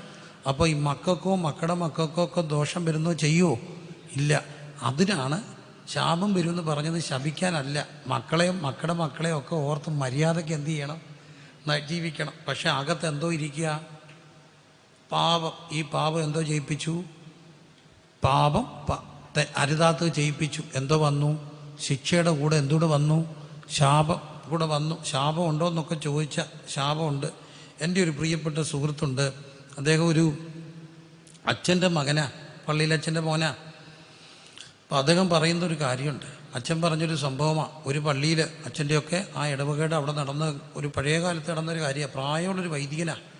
അപ്പോൾ 2 വിശ്വാസികൾ തമ്മിൽ എന്തോ പ്രശ്നമുണ്ടായി. പള്ളി ഇടവക വഴക്കുണ്ടായി. അപ്പോൾ ഒരാളുടെ വീട്ടിൽ, ഈ പള്ളിയിൽ ഒരാളുടെ ഏതാണ്ട് മാമോദീസ നടക്കുക. അപ്പോൾ ഈ മാമോദീസ സെറിമണി നടക്കാതിരിക്കാൻ വേണ്ടി മാമോദീസയുടെ തലേ രാത്രിയിൽ ഏതാണ്ട് മറ്റേ കൂട്ടർ ഓട് പൊളിച്ച് പള്ളിക്കകത്ത് ഇറങ്ങിയിട്ടൊരു മാമോദീസ തൊട്ടിലിനകത്ത് വെളിക്കിറങ്ങി. മാമോദീസ അപ്പോൾ രാവിലെ വരുമ്പോൾ വെളിക്കിറങ്ങി കിടക്കുന്നതിനകത്ത് ആരെങ്കിലും മാമോദീസ മുക്കുമോ? പള്ളി ചെയ്ത പിന്നെ ആരും ആ പള്ളി മാമോദീസ മുക്കാതായി. പള്ളി ഓൾമോസ്റ്റ് അടച്ചിടുന്ന പോലായി. അപ്പോൾ അന്നുണ്ടായിരുന്ന താപസ ശേഷനായിരുന്ന വലിയ തിരുമേനി വന്ന് ജനത്തെ മുഴുവൻ വിളിച്ചു കൂട്ടി. എന്നിട്ട് വെള്ളിതിരുമേനി തന്നെ ഈ മാമോയിസ തൊട്ടിൽ കഴുകിയിട്ട് വെള്ളിതിരുമേനി ഇതിനകത്ത് വെള്ളം നിറച്ചിട്ട് എല്ലാവരുടെ മുമ്പിൽ വെച്ച് പ്രാർത്ഥനകളും ശുദ്ധീകരണ പ്രക്രിയകളൊക്കെ നടത്തി അതിലെ വെള്ളം കോരി കുടിച്ചതിന് ശേഷമാണ് ഇതിനകത്ത് മാമോയിസ നടക്കുന്നത്. പെന്തക്കോസ്ത് വിശ്വാസികളാണ് ഞങ്ങൾ ശിശു സ്നാനത്തിൽ വിശ്വസിക്കുന്നില്ല. ആ സത്യം ഉറപ്പിച്ചുകൊണ്ട് തന്നെ പറയട്ടെ. എന്നിട്ടും അച്ഛൻ പറയുന്നൊരു കാര്യം ഞാൻ കേട്ടിട്ട് പേടിച്ചു പോയി. തലമുറകളായിട്ട് ആ വെളിക്കിറങ്ങിയവരുടെ വീട്ടിൽ ആർക്കെങ്കിലും ആ കുടുംബത്തിൽ മലാശയ ക്യാൻസർ കാണും, മലദ്വാരത്തിൽ ക്യാൻസർ കാണും. എന്തൊക്കെ വേട്ടയാടുന്ന ശാപം വേട്ടയാടുന്നു. ശാപം ഒരു യാഥാർത്ഥ്യമാണ്. അപ്പം ശിക്ഷയും ശാപവും നമ്മുടെ പഴയ കാലത്തെ തറവാടുകൾ എങ്ങനെ ശാപം വരാം? ശാപം പല രീതി വരാം. ദരിദ്രൻ്റെ കണ്ണീര് വീണ കൂലി നിലവിളിച്ചാൽ എന്തോ വരും? ശാപം വരും. എന്തിയെ തറവാടുകളെല്ലാം, എന്തിയെ വലിയ വലിയ തമ്പ്രാന്മാരെല്ലാം, എന്തിയെ ഒറ്റ എണ്ണത്തെ കാണിച്ച് തമ്പ്രാക്കന്മാരുടെ പിന്തലന്മാർക്കാരെ എരന്ന് ജീവിക്കുന്നവരുണ്ട്. എന്താ പറ്റിയെന്നറിയാമോ? ശാപം. കൂലിക്കാരൻ ചെന്ന് ചോദിക്കും, കൂലി ചോദിക്കുമ്പോൾ ഇത്രയേ ഉള്ളൂ. അല്ല എമ്മാനെ ഇത്രൂടെ, ഒരടി, ഒരു ഉന്ത്, ഒരു തള്ള, ഒരു ഞെക്ക്. കൂടുതലെന്തെങ്കിലും പറഞ്ഞാൽ കണ്ടത്തിൻ്റെ മട ഉറയ്ക്കണമെങ്കിൽ ആരെ കൂടെ ചവിട്ടി താക്കണം, മനുഷ്യനെ കൂടെ താക്കണം നിർബന്ധത്തിൽ. ചരിത്രങ്ങൾ പറയുന്നു ആരെയൊക്കെയോ അതിനകത്ത് താത്തിട്ടുണ്ട്, ചവിട്ടി താത്തു. ആരും അറിഞ്ഞില്ല, ഉലകം അറിഞ്ഞില്ല. കരച്ചിൽ ഉയർന്നപ്പോൾ ശാപം വന്നു. സത്യമാണേ, ശാപം വന്നു. ദരിദ്രനെ പീഡിപ്പിച്ചാൽ. മറ്റൊന്ന് അധാർമികമായ ലൈംഗിക ജീവിതം. അവരെൻ്റെ ഭാര്യ, അവരെൻ്റെ മകള്, അവരുടെ ഉള്ളുരുകിയ പ്രാക്ക്, ഇതെല്ലാം ശാപമാണ്. കൊച്ചുങ്ങളെ നശിപ്പിച്ച അപ്പനും അമ്മയും ഉള്ളുരുകി പ്രാകും. എൻ്റെ കൊച്ചിനെ തൊലച്ചോ മുടിഞ്ഞു പോകുന്നു. ഏക്കും ഇതൊക്കെ. കാരണം കൂടാത്ത ശാപം എന്ത് ചെയ്യത്തില്ല, ഏക്കത്തില്ല. മനസ്സിലാകുന്നുണ്ടോ? കാരണം കൂടി ഏക്കും. അനിയൻ മരിച്ചുപോയി. അനിയൻ്റെ ഭാര്യയും പിള്ളേരെയും വീതം കൊടുക്കാതെ ഇറക്കി വിട്ട ചേട്ട അനുഭവിക്കും. അനുഭവിച്ചേ ഒക്കത്തുള്ളൂ. എന്താ കാര്യം? വിധവയുടെ കണ്ണീരാ. പിന്നെ വേറൊരു കൂട്ടരുണ്ട്, ഉപദേശിക്കിട്ട് പണി കൊടുത്തോ, ഇരുന്ന് മേടിക്കും, എരന്ന് അനുഭവിക്കും. ഇത് പൗരോഹിത്യ മതത്തിൻ്റെ ഭീഷണിയായിട്ടൊന്നും കാണണ്ട. സഭയെ പ്രശ്നം ഉണ്ടാക്കിയാൽ എന്തോ വരും? ശാപം വരും. ഞാനിതെല്ലാം കാണുന്നതും അനുഭവിക്കുന്നതും കണ്ടിട്ടുള്ളതുമാണ്. ചരിത്രങ്ങളൊന്നും കാത്തിരുന്ന് കണ്ടാൽ മതി. അപ്പം നോക്കണം, ഇതെല്ലാം എന്ത് വരുത്തും? ശാപം വരുത്തും. അപ്പം ശിക്ഷയും ശാപവും മരണവും. എത്ര പിള്ളേർ എന്നോട് പറഞ്ഞിട്ടുണ്ട്, പാസ്റ്ററെ പറഞ്ഞിട്ട് കാര്യമില്ല, പ്രാർത്ഥിച്ചിട്ടൊന്നും കാര്യമില്ല, അനുഭവിക്കാൻ വേണ്ടി ഇഷ്ടം പോലെ ഉണ്ടാക്കി വെച്ചിട്ടാണ് കാർന്നൂർ പോയത്. ഇഷ്ടം പോലെ ഉണ്ടാക്കി വെച്ചിട്ടാണ് അനുഭവിക്കാനാ. തീർക്കാം, ഇവിടം കൊണ്ടെങ്കിലും തീരട്ടെ. അപ്പം നോക്കണം, എന്തോ വേട്ടയാടുക. ശാപം വേട്ടയാടുന്ന കുടുംബങ്ങൾ, ശാപം വേട്ടയാടുന്ന മനുഷ്യർ, എന്തോ ഒന്നും ഭീകരമായി വേട്ടയാടപ്പെടുന്നത് പോലെ ചരിത്രങ്ങൾ ആവർത്തിക്കപ്പെടുന്നു. എന്താ പോംവഴി? എന്താ പരിഹാരം? അടുത്തൊരു പരിഹാരം കൊണ്ടുവന്നു. ആ പരിഹാരം സിമ്പിളാ. നീ മരിക്കേണ്ടിടത്ത് മൃഗത്തെ മരിച്ചാൽ മതി, കൊല്ലപ്പെട്ടാൽ മതി. യാഗം വന്നു. വേദപുസ്തകത്തിൻ്റെ ചരിത്രത്തിൽ യാഗങ്ങൾ പ്രധാനപ്പെട്ട ഒരു കാര്യം. എന്താ യാഗം? സത്യത്തിൽ നിൻ്റെ പാപത്തിൻ്റെ പരിഹാര പ്രക്രിയയായി മൃഗമോ കാളക്കിടാവോ കുറുമ്പ്രാവിനെയോ ഒക്കെ എന്ത് ചെയ്യുക? മരിക്കുക അല്ലേ? പക്ഷേ അവിടെ ഒരു പ്രശ്നമുണ്ട്. ഇബ്രാഹിം ലേഖനം പറയുന്നു, ഏത് പുരോഹിതനും ദിവസേന ശുശ്രൂഷയും പാപങ്ങളെ പരിഹരിപ്പാൻ ഒരു നാളും കഴിയാത്ത അതേ യാഗങ്ങളെ കൂടെ കഴിക്കുന്നു. ശ്രദ്ധിക്കണേ, കൂടെ കഴിക്കുന്നു. എന്താ കാര്യം? തെറ്റ് ചെയ്യുന്നു, പരിഹാരം ചെയ്യുന്നു. പക്ഷേ വീണ്ടും പരിഹാര പ്രക്രിയ എന്ത് ചെയ്യും? വീണ്ടും എന്ത് ചെയ്യും? പാപം ചെയ്യുമോ? വീണ്ടും എന്ത് ചെയ്യും? പാപം ചെയ്യും. ക്ഷമയ്ക്ക് അവാർഡ് കിട്ടിയൊരു മനുഷ്യൻ, ഭയങ്കര ക്ഷമയാന്ന്, അവാർഡ് കിട്ടി. ഒടുവിൽ അവാർഡൊക്കെ കിട്ടി, പത്രത്തിൽ പേര് വന്നു, വലിയ ആളായി. അവസാനം കുറേ ജൂനിയർ ജേർണലിസ്റ്റുമാർ നമ്മൾ ഇലക്ഷൻ്റെ സമയത്ത് കണ്ടില്ല, കുത്തി ചോദിക്കും. അന്നേരം ഇവർക്കങ്ങ് ദേഷ്യം വരും. പറഞ്ഞിട്ട് കാര്യമില്ല, ക്ഷമയുള്ളവർക്ക് പത്രസമ്മേളനത്തിൽ പോയിരിക്കാനൊക്കത്തുള്ളൂ. കാരണം ചോദ്യങ്ങൾ നമ്മളെ പ്രകോപിപ്പിക്കും. അവിടെ ശാന്തമായിട്ടിരിക്കണം. അപ്പോൾ അതുകൊണ്ട് ഒരു ലേഡി ജേർണലിസ്റ്റ് ചോദിച്ചു, അപ്പോൾ സാറിന് ക്ഷമയ്ക്ക് അവാർഡ് കിട്ടിയപ്പോൾ അതിൻ്റെ അർത്ഥം സാറ് കോപിച്ചിട്ടേ ഇല്ലെന്നാണോ? ഇല്ല. അപ്പോൾ സാർ കോപിച്ചിട്ടേ ഇല്ല. സാർ രാവിലെ എഴുന്നേറ്റിട്ട് ഭാര്യ കാപ്പി ഇടാൻ പറഞ്ഞപ്പം കാപ്പിപ്പൊടി ഇല്ലെന്ന് പറഞ്ഞാൽ ദേഷ്യം വരത്തില്ലേ സാർ? ഇല്ല. വണ്ടി വന്ന് നിൽക്കുക, കൊച്ചു കയറാൻ നേരത്ത് ഇന്നാ ഫീസ് അടയ്ക്കേണ്ട ലാസ്റ്റ് ദിവസം, ദേഷ്യം വരത്തില്ലേ? ഇല്ല. അപ്പോൾ സാറ് ദേഷ്യപ്പെട്ടിട്ടില്ലേ? ഇല്ല. പിന്നെ കൊച്ചു ചോദിച്ചു, സാറ് ദേഷ്യപ്പെട്ടില്ല? സാർ ദേഷ്യപ്പെട്ടില്ല. കുറച്ചു കഴിഞ്ഞുള്ള പറഞ്ഞു, കൊച്ച നിന്നോട് ഞാൻ കുറേ നേരം ഉണ്ട് അപ്പോൾ എല്ലാവൻ്റെ അകത്ത് എന്തോ കിടപ്പുണ്ട്. പാപം അവസരം കിട്ടുമ്പോൾ എന്തോ ചെയ്യും? ചതിക്കും. പാപം അവസരം കിട്ടുമ്പോൾ എന്ത് ചെയ്യും? ചതിക്കും. അതുകൊണ്ടാണ് ഈ അവസരങ്ങൾ, പരീക്ഷയിലേക്ക് ഞങ്ങളെ എന്ത് ചെയ്യരുത്? പ്രവേശിപ്പിക്കരുത്. പാപം അവസരം കിട്ടുമ്പോൾ എന്ത് ചെയ്യും? ചതിക്കും. അപ്പോൾ അതുകൊണ്ട് തന്നെ പൊന്നു പ്രിയരെ, പാപവും ശിക്ഷയും ശാപവും മനുഷ്യനെ വേട്ടയാടി എന്താ പരിഹാരം ചെയ്തു. എല്ലാ മതങ്ങളിലും ഒക്കെ പരിഹാരങ്ങളുണ്ട്, ഓരോരോ പരിഹാരങ്ങളാണ്. ഈ പരിഹാരം ചെയ്താൽ പിന്നെ എന്ത് ചെയ്യും? പാപം ചെയ്യും. അപ്പം പിന്നെ എന്ത് ചെയ്യണം? പരിഹാരം ചെയ്യണം. ഈ പരിഹാരം ചെയ്യുന്നതുകൊണ്ട് ആർക്കാ ഗുണമെന്നറിയാമോ? പുരോഹിതന്മാർക്ക്. അവർ ആടുമായിട്ട് യാഗം കഴിക്കാൻ ദൂരെ നിന്ന് വരുമ്പം ഇവരുടെ ബിനാമി പുറത്ത് ഇപ്പുണ്ട്. അവർ ഈ ആടിനെ നോക്കിയിട്ട് പറയും, ഇതിന് പുഴുക്കത്തുണ്ട്, നടക്കില്ല. അവർ പറയും, ഞാൻ 100 കിലോമീറ്റർ ഒന്നാ. പറഞ്ഞിട്ട് കാര്യമില്ല, എടുക്കില്ല. ഇനി എന്തോ ചെയ്യണം? ഞങ്ങളുടെ ആടുണ്ട്, അതിനെന്തോ ചെയ്യണം? ഇത്ര രൂപ തരണം. ഇത്ര രൂപ തരാൻ പൈസയില്ല. പറഞ്ഞിട്ട് കാര്യമില്ല. അവസാനം പാവം എങ്ങനെങ്കിലും കൊടുക്കും. അതിനാണ് തമ്പുരാൻ ഇങ്ങോട്ട് വന്നിട്ട് എല്ലാം മറിച്ചിട്ട് ചമ്മട്ടി കൊണ്ട് എന്ത് ചെയ്തു? അടി കൊടുത്തു. ഇവന്മാരെയാ, ബിനാമികളെയാ, എൻ്റെ ആലയം നിങ്ങൾ കള്ളന്മാരുടെ ഗുഹയാക്കി. അപ്പം കണ്ടോ, അത്ര പരോഹിത മതം ഇതിനിടയ്ക്ക് നിന്ന് മനുഷ്യനെ ചൂഷണം ചെയ്തു. നീ പാപിയാ, നീ പരിഹാരം ചെയ്യണം, പരിഹാരം കൊണ്ട് ഞങ്ങൾ തൃപ്തിപ്പെടും, നീ വീണ്ടും പാപിയാ. അപ്പം പാപത്തെ ഓർമ്മപ്പെടുത്തുന്ന പരിഹാര പ്രക്രിയകൾ. അടുത്ത പാപം വരെയുള്ളൂ വാറണ്ടി കേട്ടോ, വീണ്ടും പാപം ചെയ്യും. അപ്പോൾ അങ്ങനെ വന്നപ്പോൾ ഇനി എന്താ രക്ഷ? മനുഷ്യൻ്റെ ഒരു നിലവിളി ഉയർന്നു പ്രിയരെ. ആ നിലവിളി ഇതായിരുന്നു, അയ്യോ ഞാൻ അരിഷ്ട മനുഷ്യൻ, എന്നെ ആര് രക്ഷിക്കും? എന്നെ അരിഷ്ട മനുഷ്യൻ. ഭാരതത്തിനും നിലവിളിച്ചു, മരണത്തിൽ നിന്ന് ജീവങ്കിലേക്കും ഇരുട്ടിൽ നിന്ന് വെളിച്ചത്തിലേക്കും ഞങ്ങളെ എന്ത് ചെയ്യണേ? നയിക്കണമേ. പാപോഹം പാപകർമ്മോഹം. വലിയ അറിവുകളില്ല എങ്കിലും ലഭിച്ച ലഭ്യമായ അറിവുകളിൽ പറയട്ടെ, സർവവും പാപമയമ. വചനം പറയുന്നു, ഞാനോ ജഡമയൻ, പാപത്തിന് ദാസനായി വിൽക്കപ്പെട്ടവൻ. അങ്ങനെ ഈ മനുഷ്യൻ, പാപത്തിൻ്റെ ശമ്പളം മരണമാ. എങ്ങനെ രക്ഷപ്പെടും? നിലവിളി ഉയർന്നപ്പം ദൈവം തൻ്റെ പുത്രനായ ക്രിസ്തുവിനെ ഭൂമിയിലേക്ക് അയച്ചു. പ്രിയരെ ശ്രദ്ധിക്കണേ, ഭൂമിയിലേക്ക് അയച്ചു. ദൈവം തൻ്റെ പുത്രനെ അയച്ചു. ഈ പുത്രൻ തമ്പുരാൻ ദൈവമായിരുന്നവൻ, അവിടത്തോടൊപ്പം ഇരുന്നവൻ, സ്വർഗത്തിൻ്റെ ആ സമത്വം മുറുകെ പിടിച്ചുകൊള്ളാതെ ദാസ്യരൂപം എടുത്ത് തന്നെത്താൻ താഴ്ത്തി വേഷത്തിൽ മനുഷ്യനായി. വെറും മനുഷ്യനല്ല, 100% അഭിനയമല്ലായിരുന്നു, മായാവി അല്ലായിരുന്നു, 100% മനുഷ്യനായി, 100% ദൈവം. അതാണ് ജഡാവതാരത്തിൻ്റെ നിഗൂഢത, അതിൻ്റെ മിസ്റ്ററി ഓഫ് ഇൻകാർണേഷൻ. അങ്ങനെ ദൈവം മനുഷ്യനായി. കണ്ടോ, ദൈവം മനുഷ്യനായി. ലോകം കണ്ട ഏറ്റവും വലിയ അത്ഭുതം, മനുഷ്യൻ ദൈവമാണെന്നല്ലട മക്കളെ. ദൈവം ആരായി? മനുഷ്യനായി. ഈ മനുഷ്യൻ ദൈവമായി ഗിമിക്സ് കാണിക്കുന്നുണ്ട്, ആൾ ദൈവങ്ങൾ എന്നൊക്കെ പറയും. അതൊന്നുമല്ല, സാക്ഷാൽ ദൈവം ആരായി? മനുഷ്യനായി. യെരുശലേമിലെ കണ്ണു കാലിത്തൊഴുത്തി കിടക്കുക ആരാ? ദൈവം. കൊച്ചു കുഞ്ഞ് കയ്യും കാലും വിട്ടടിച്ച് കിടക്കുക, ശീലകളാൽ ചുറ്റപ്പെട്ട് കിടക്കുന്നു. ദൈവം ചെറുതായി കേട്ടോ. ദൈവം ആരായി? ചെറുതായി. നമ്മുടെയൊക്കെ ദേഷ്യം വരും, പറയത്തില്ലേ, എന്നെ അവരുടെ മുമ്പിൽ വെച്ച് നീ എന്താക്കി? ആ കളി ചെറുതാക്കി, കൊച്ചാക്കി. ഞാൻ മറക്കത്തില്ല. പിള്ളേർക്ക് പോലും ഇപ്പോൾ ഇഷ്ടമില്ല. അവരുടെ മുമ്പിൽ വെച്ചാ കണ്ടോ, നമുക്ക് വേണ്ടി ഒരാൾ എന്തായി? കൊച്ചായി, ചെറുതായി. ദൈവം ആരായി? ചെറുതായി. എന്തിനാ? ചുരുങ്ങി നമ്മളെ ദൈവത്തോളം വലുതാക്കാൻ, സ്വർഗത്തോളം എത്തിക്കാൻ. സ്വർഗം വിട്ട് ദൈവം ഭൂമിയിലേക്ക് വന്നു, അല്ലേ? സ്വർഗം വിട്ട് ദൈവം എവിടേക്ക് വന്നു? ഭൂമിയിലേക്ക് വന്നു. ഇന്ന് ഈ എന്താണ്, ഉപഗ്രഹങ്ങളും ഇങ്ങനെ പോവല്ലേ. പണ്ടൊരു നമുക്കും ഭയങ്കര അഭിമാനമാണ്. ഇന്ത്യയൊക്കെ മുമ്പിൽ പോയി.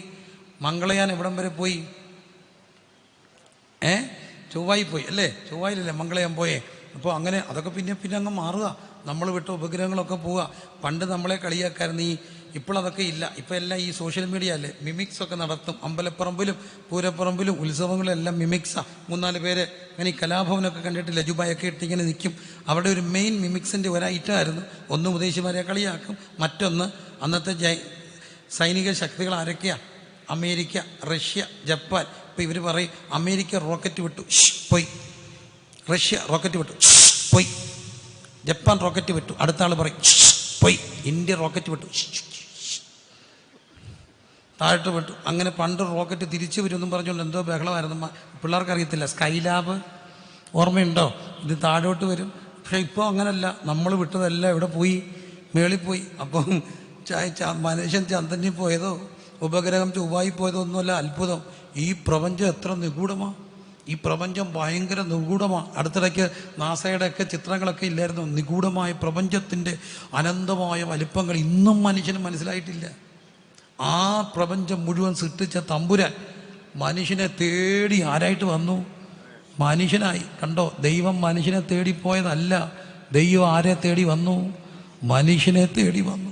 തേടിയതല്ല ഞാൻ നിന്നെ, ഈ ക്രൂശിൻ സ്നേഹം എടിയ പാപിയാമെന്നെ. തേടിയതല്ല ഞാൻ നിന്നെ, ഈ ക്രൂശിൻ സ്നേഹം നേടിയ പോകുന്നു ലാക്കിലേക്കു പാടുക,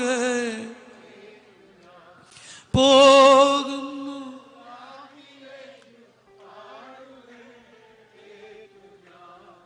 ആറുവാൻ.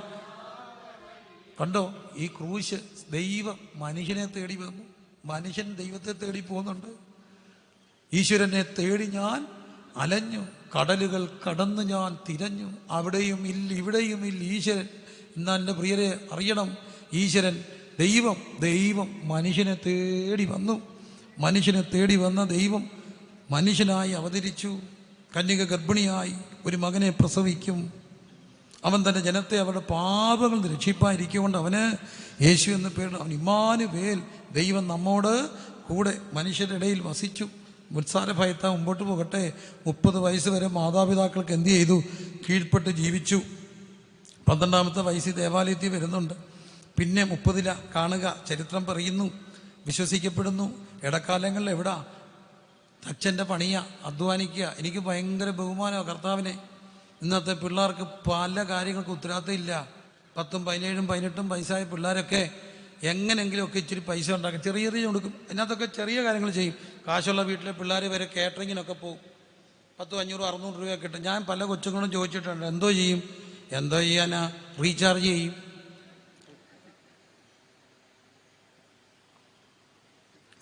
ചെയ്യും. പിന്നെന്തോ ചെയ്യാനാ? പെട്രോൾ അടിക്കും. പിന്നെന്തോ കറങ്ങണം, പെട്രോൾ അടിക്കണം എന്നല്ലാതെ ഒരു ഉദ്ദേശവും ഇല്ല. ഉണ്ടോ? ഇല്ല.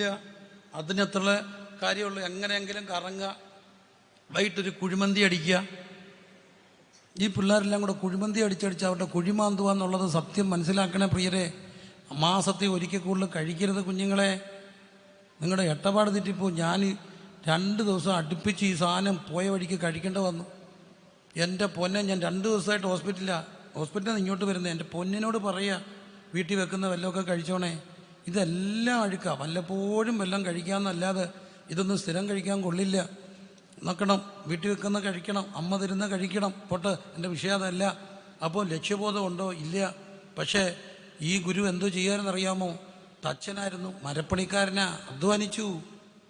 ആ നല്ല പ്രായത്തിൽ കഷ്ടപ്പെട്ട് കേട്ടോ. അതുകൊണ്ടാണ് പറയുക, he was the Marxist before Karl Marx was born. അധ്വാനിക്കുന്നവരും ഭാരം ചുമക്കുന്നവരെ എൻ്റെ അടുക്കൽ വാന്ന് പറയാൻ കഴിഞ്ഞ എന്താ? തോള് ഭാരം ചുമന്നൊരു ഗുരുവുണ്ട്. അതുകൊണ്ടൊരു ഗുണമുണ്ട് കേട്ടോ. ഇന്നും അധ്വാനിക്കുന്നവൻ്റെ ശരീരവേദന അറിയാവുന്ന ഒരുവനുണ്ട്. അധ്വാനിക്കുന്ന ഞാൻ കേട്ടിട്ടുണ്ട്, പറഞ്ഞിട്ടുണ്ട്. രാവിലെ പകലന്തിയോളം അധ്വാനിച്ച് ദേഹം മുഴുവൻ വേദനയായി കിടക്കുന്ന പലരും പറഞ്ഞിട്ടുണ്ട്. പ്രത്യേകിച്ച് ഞങ്ങളുടെ നാട്ടിലൊരു അമ്മച്ചി, കർത്താപ്പച്ച വയ്യാന്ന് പറയുമ്പോൾ അടുത്ത് വന്നിരുന്ന് സുഗന്ധതൈലം കൊണ്ട് തലോടുമായിരുന്നെന്ന്. അധ്വാനിക്കുന്നവൻ്റെ വേദന അറിയുന്ന ഒരു ഗുരുവുണ്ടെങ്കിൽ അത് നമ്മുടെ ഗുരുവാ, സാക്ഷാൽ വേദന അറിഞ്ഞവൻ. 30ാമത്തെ വയസ്സ് വരെ വീണ്ടും കാണുന്നു. 30ാമത്തെ വയസ്സ് വരെ ആർക്ക് കീഴ്പ്പെട്ടിരുന്നു? മാതാപിതാക്കൾക്ക് കീഴ്പ്പെട്ടിരുന്നു. മക്കളറിയണേ, അല്ല, തൻ്റെ അവസാനം വരെ പിതാവിന് കീഴ്പ്പെട്ടിരുന്നു.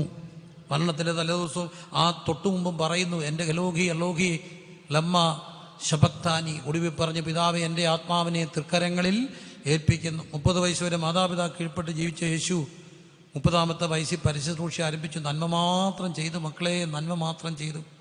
എന്നിട്ടും 33 തിരുവയസ്സിൽ ഒരു സൺഡേ അവർ പാടി, ഹോശന്ന പാടി. അടുത്ത ദിവസം അവർ പറയുന്നു, ഇവനെ അറസ്റ്റ് ചെയ്യാനുള്ള ഗൂഢതന്ത്രങ്ങൾ ആവിഷ്കരിക്കപ്പെട്ടു. ആ രാത്രിയിൽ അറസ്റ്റ് ചെയ്യപ്പെടുന്നു. ആ രാത്രി അറസ്റ്റ് ചെയ്യപ്പെട്ടു. ഗതസമ്മനിയുടെ രാത്രി വല്ലാത്ത നൊമ്പരം. ശിഷ്യരെ കൂട്ടിക്കൊണ്ടുപോയി. സ്നേഹിച്ച 3 ശിഷ്യർ ആരാ? പത്രോസും യാക്കോബും യോഹന്നാനും. എന്തിനാ? പച്ച മനുഷ്യനാ. ഈ മനുഷ്യരുടെ ഒരു പ്രശ്നമുണ്ട് കേട്ടോ, അറിയണം. മനുഷ്യരുടെ ഒരു ഏറ്റവും വലിയ ആഗ്രഹം, ചാകുമ്പോൾ പ്രിയമുള്ളവരടുത്ത് വേണം. അതുകൊണ്ടാണ് ചിലരെങ്കിലുമൊക്കെ പഴയ കാലത്ത് ഗൾഫിൽ കയറ്റി വിട്ടിട്ട് ഒരുത്തനെ ഇവിടെ നിർത്തും. എന്തിനാ ചാകുമ്പം അടുത്ത് നിൽക്കുക. ചേട്ടന്മാർ പറയും നീ ഇവിടെ ഇന്നോ, നിനക്കുള്ളതെല്ലാം ഞങ്ങൾ തന്നോളാം. അവർ കൊടുക്കത്തില്ല. എന്നാലും ഈ പിള്ളേരെ നോക്കി അപ്പനെ നോക്കി ഇന്നൊന്നും ദോഷവും വരത്തില്ല. അടുത്ത് ഇന്നും ജോലി കളഞ്ഞു വന്ന പിള്ളേരെ എനിക്കറിയാം, അപ്പനെ നോക്കാൻ വേണ്ടി കഷ്ടപ്പെട്ട് ജീവിക്കുന്ന പിള്ളേർ. എന്നാലും എൻ്റെ മനസ്സിൽ മായാതെ നിൽക്കുന്നൊരു കാര്യമുണ്ട്. തളർന്നു പോയ അമ്മയെ നോക്കാൻ UK ജോലി കളഞ്ഞു വന്നൊരു കൊച്ചിനെ കണ്ടു. അവൻ രാത്രി 1 മണിയായപ്പം തളർന്നു പോയ അമ്മയെ വണ്ടിയെ കയറ്റി വെച്ച് ഒരു നൈറ്റിയൊക്കെ ഉടുപ്പിച്ച് എൻ്റെ വീടിൻ്റെ മുമ്പിൽ വന്ന് ഹോണടിച്ചു. ഞാൻ അത്ഭുതപ്പെട്ടു പോയി. ഞാൻ ചോദിച്ചാരാ കോവിഡിൻ്റെ ആ സമയം കഴിഞ്ഞ ആ ഒരു സമയങ്ങളിലാണ് അമ്മ തളർന്ന് കിടക്കുക. അമ്മയ്ക്കൊരാഗ്രഹം മനുഷ്യനെയും ഒന്ന് രാത്രി പുറത്തിറങ്ങണം. പകൽ കൊണ്ടുപോകാൻ പാടാ, കാരണം ഡ്രസ്സൊക്കെ പ്രോപ്പർ ഇടാൻ പാടാ. ഒരു നൈറ്റി ഇട്ട് പ്രിൻസിപ്പാൾഷിയുടെ പ്രസവം കേൾക്കുമ്പോൾ പാർശ്വി ഒന്ന് കാണണം, ഒന്ന് ഇറങ്ങി വന്ന് കാണാം, അമ്മയ്ക്ക് കാണാനാ. ഞാൻ ചോദിച്ചു നീ എവിടെ പോകും? ചുമ്മാ ഒരു 10-30 മൈൽ ഒന്ന് ഓടിക്കണം. അമ്മയും കൊണ്ട് സന്തോഷം തോന്നി.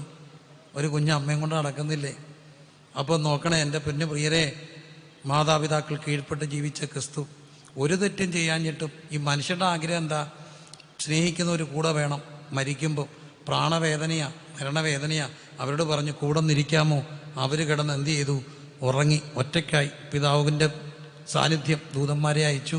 അവരെ അറസ്റ്റ് ചെയ്തു. ആ രാത്രി 3 മതകോടതി വിസ്തരിച്ചു. അന്നാസും കയ്യഫാവും സന്നദ്ധി സംഘവും വിസ്തരിച്ചു. കുറ്റം വല്ലതും കണ്ടോ? ഇല്ല. രാത്രിയിലായിരുന്നു മതകോടതിയുടെ വിസ്താരം. അവിടെ ഒത്തിരി തെറ്റുകൾ നടക്കുന്നുണ്ട്. രാത്രി കോടതി ഉണ്ടോ? ഇല്ല. അടിയന്തര അവസരമല്ല, രാത്രി കോടതിയില്ല. 2, കോടതിയിൽ പ്രതിയെ കൊണ്ടുവരുമ്പം കുറ്റപത്രം വായിക്കണം. വായിച്ചോ? ഇല്ല. 3ാമത്തെ കാര്യം, കോടതിയിൽ ഒരു പ്രതിയെ വിസ്തരിക്കുമ്പോൾ കയ്യേറ്റം ചെയ്യാൻ പാടുണ്ടോ? ഇല്ല. കയ്യേറ്റം ചെയ്തു. 4ാമത്തെ ഒരു കാര്യമാണ്, പ്രതിക്കെതിരെ സാക്ഷികളെ കൊണ്ടുവരണം. അവർ പരസ്പരം കേൾക്കപ്പെടാതെ വിസ്തരിക്കുകയും കുറഞ്ഞത് 3 സാക്ഷികളുടെയെങ്കിലും മൊഴികൾ ഒത്തുവരികയും ചെയ്യണം. സാക്ഷിമൊഴികൾ ഒത്തുവന്നോ? ഇല്ല. എന്നിട്ടും അവർ പറഞ്ഞു അവനെ ക്രൂശിക്കണം. ഇനി ആരുടെ അനുവാദം വേണം? രാഷ്ട്രീയ കോടതിയുടെ അനുവാദം വേണം. തെളിവ്, നമ്മൾ ഇന്ന് പള്ളി കല്യാണം കഴിക്കും. കല്യാണം കഴിച്ചാലും എവിടെ രജിസ്റ്റർ ചെയ്യണം? പഞ്ചായത്ത് രജിസ്റ്റർ ചെയ്യണം. പഞ്ചായത്ത് രജിസ്റ്റർ ചെയ്തിട്ട് ഒരു കുഴപ്പമുണ്ട്.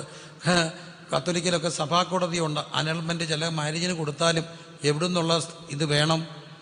കുടുംബ കോടതിയിൽ നിന്ന് ഡിവോഴ്സ് കിട്ടാതെ ഒരാൾക്ക് സെക്കൻഡ് മാരേജ് നടത്താൻ ഒക്കത്തില്ല. പിന്നെ ആരാവും? വിവാഹ തട്ടിപ്പ് വീരനാകും. അപ്പോൾ എന്താണ്? കോടതിക്ക് കീഴ്പ്പെട്ടിരിക്കണം. അപ്പോൾ ശിക്ഷ ഇവർക്ക് വിധിച്ചെങ്കിലും നടപ്പാക്കണമെങ്കിൽ എന്ത് വേണം? ലോക കോടതിയുടെ ഗവൺമെൻറ് അംഗീകാരം വേണം. റോമാ ഗവൺമെൻറ് പിലാത്തോസിൻ്റെ അടുക്ക കൊടുത്തു. പിലാത്തോസ് മൊത്തം പഠിച്ചു, ഒരു തെറ്റും കണ്ടില്ല. ഇനി എന്താ വഴി? പ്രതി ഏത് പ്രവിശ്യയിലെയാണ്? അവിടുത്തുകാരനെ ആ പ്രതിയിലെ ഗവർണറെ വിസ്തരിക്കാം. ഹെരോദാസ് വന്നിട്ടുണ്ട്, യെരുശലേമിലുണ്ട്, വിട്ടു. അങ്ങോട്ട് അദ്ദേഹം തിരിച്ചയച്ചു, ഒരു തെറ്റും കണ്ടില്ല. വീണ്ടും പിലാത്തോസ് വിസ്തരിച്ചു. എന്നിട്ട് പിലാത്തോസ് പുറത്തു കൊണ്ടുവന്ന യേശുവിനെ ലോകത്തിൻ്റെ മുമ്പിൽ പരിചയപ്പെടുത്തി കൊടുത്തു. ഈ നിൽക്കുന്ന പ്രതിയിൽ ഞാനൊരു തെറ്റും എന്ത് ചെയ്യുന്നില്ല, കാണുന്നില്ല. മാനവലോകമേ, നിങ്ങളുടെ വിശ്വാസം, നിങ്ങളുടെ വ്യക്തിപരമായ കാര്യം, നിങ്ങളുടെ സഭ, സമുദായം, മതം, രാഷ്ട്രീയം, അത് നിങ്ങളുടെ കാര്യം. എങ്കിലും ഒരു ചെറിയ ചോദ്യം എളിയവൻ ചോദിക്കുക, ഉത്തരം പറയണം. കോടതി ഒരു പ്രതിയെ നോക്കി പറയുന്നു, ഈ നിൽക്കുന്ന പ്രതിയിൽ ഞാനൊരു തെറ്റും എന്ത് ചെയ്യുന്നില്ല, കാണുന്നില്ല. ബാക്കി പൂരിപ്പിച്ചേ. മക്കൾ ബാക്കി പൂരിപ്പിക്കുക. പൗരബോധം വേണ്ടേ? പൗരബോധം വേണം. ബാക്കി പൂരിപ്പിക്കുക. ഈ നിൽക്കുന്ന പ്രതിയിൽ ഞാനൊരു തെറ്റും കാണുന്നില്ല. പറ ബാക്കി. എടാ പറയടാ, പിള്ളേർ പറ ബാക്കി. അങ്ങനെ തലമുറയായിരുന്നെങ്കിൽ ഇപ്പം പറഞ്ഞേനെ, കൈ ചുരുട്ടി പറഞ്ഞേനെ. അതുകൊണ്ട് ഈ കോടതി ഈ പ്രതിയെ എന്ത് ചെയ്യുന്നു? വെറുതെ വിടുന്നു. അങ്ങനെയല്ലേ പറയണ്ടേ? ആണോ? പക്ഷേ അതാണ് കോടതിയുടെ അടിസ്ഥാനം. കോടതിയുടെ ആപ്തവാക്യം എന്താ? 1000 കുറ്റവാളി രക്ഷപ്പെട്ടാലും ഒരു നിരപരാധി പോലും എന്ത് ചെയ്യരുത്? ശിക്ഷിക്കപ്പെടരുത്. കോടതി എന്താ പറഞ്ഞേ? ഈ നിൽക്കുന്ന പ്രതിയിൽ ഞാനൊരു തെറ്റും എന്ത് ചെയ്യുന്നില്ല, കാണുന്നില്ല. അങ്ങനെ പറഞ്ഞാൽ കോടതി വെറുതെ വിടണം. പക്ഷേ കോടതി വിധിച്ചു, അതുകൊണ്ട് ഞാൻ അവനെ അടിപ്പിച്ച് വിട്ടയക്കാം. ഏതുകൊണ്ട്? ഒരു തെറ്റും ചെയ്യാത്ത കൊണ്ട് അടിപ്പിക്കാം. സമ്മതിക്കുമോ? വെറുതെ അടിക്കുമോ പോലീസ്? ചുമ്മാ ഒരടി തരുമോ? നമ്മുടെ പൗരബോധം തിളയ്ക്കത്തില്ലേ? എൻ്റെ അറിവ്, എൻ്റെ വായന എവിടെയോ കിടക്കുന്ന ഒരു ഓർമ്മ. തിരുവനന്തപുരത്ത് നിൽക്കുന്ന സ്വാത്വികനായൊരു മനുഷ്യനാണ് പന്ന്യൻ രവീന്ദ്രൻ സാർ. എൻ്റെ ഓർമ്മയാണ്, നമുക്ക് എപ്പോഴോ വായിച്ചതാണ്. മുടി വളർത്തിയത് പോലും പ്രതിഷേധമായിട്ട്. അന്നത്തെ ഹിപ്പി സംസ്കാരത്തിൽ ഒരു SI ഇങ്ങനെ ബൈക്കെ കൊണ്ടാടുന്ന കത്രീയമായിട്ട് എവിടെയോ ഒന്നോ ഒരിക്കൽ വായിച്ചാണ്. അപ്പം അതിനോടുള്ള പ്രതിഷേധ സൂചകമായിട്ടാണ് മുടി വളർത്തിയത് പിന്നെ വളർത്തിയെന്നൊക്കെ ഞാൻ വായിച്ചിട്ടുണ്ട്. എൻ്റെ ഓർമ്മയിൽ കിടക്കുന്നു. ശരിയായിരിക്കണം എൻ്റെ ചിന്ത. എങ്കിലും പൂക്കോട്ട് ഞാൻ ചോദിക്കുന്ന ഒരു ചോദ്യം, തെറ്റ് ചെയ്യാത്തവനെ അടിക്കാൻ ഒക്കുമോ? ഇല്ല. എന്നിട്ടും അടിപ്പിക്കപ്പെട്ടു. ഇത് കേട്ട താമസം ഈ റോമൻ പടയാളികൾ ഭയങ്കര കിരാതന്മാരാ. ഇവിടെ മനുഷ്യനെ ക്രൗരമാക്കും. നമ്മളും കേട്ടിട്ടില്ലേ, ഈ വടിവാൾ കൊണ്ടൊക്കെ വെട്ടിക്കുന്ന ഗുണ്ടകളെ ഒന്നും ആദ്യം മനുഷ്യനെ വെട്ടാൻ വിടത്തില്ല. ആദ്യം അവിടെ വടിവാൾ കൊടുത്തിട്ട് പട്ടിയെ വെട്ടിക്കും, വാഴയെ വെട്ടിക്കും എന്നൊക്കെ പറയുന്നത്. പട്ടിയൊക്കെ ഇങ്ങനെ വെട്ടിക്കും. എന്തിനാ?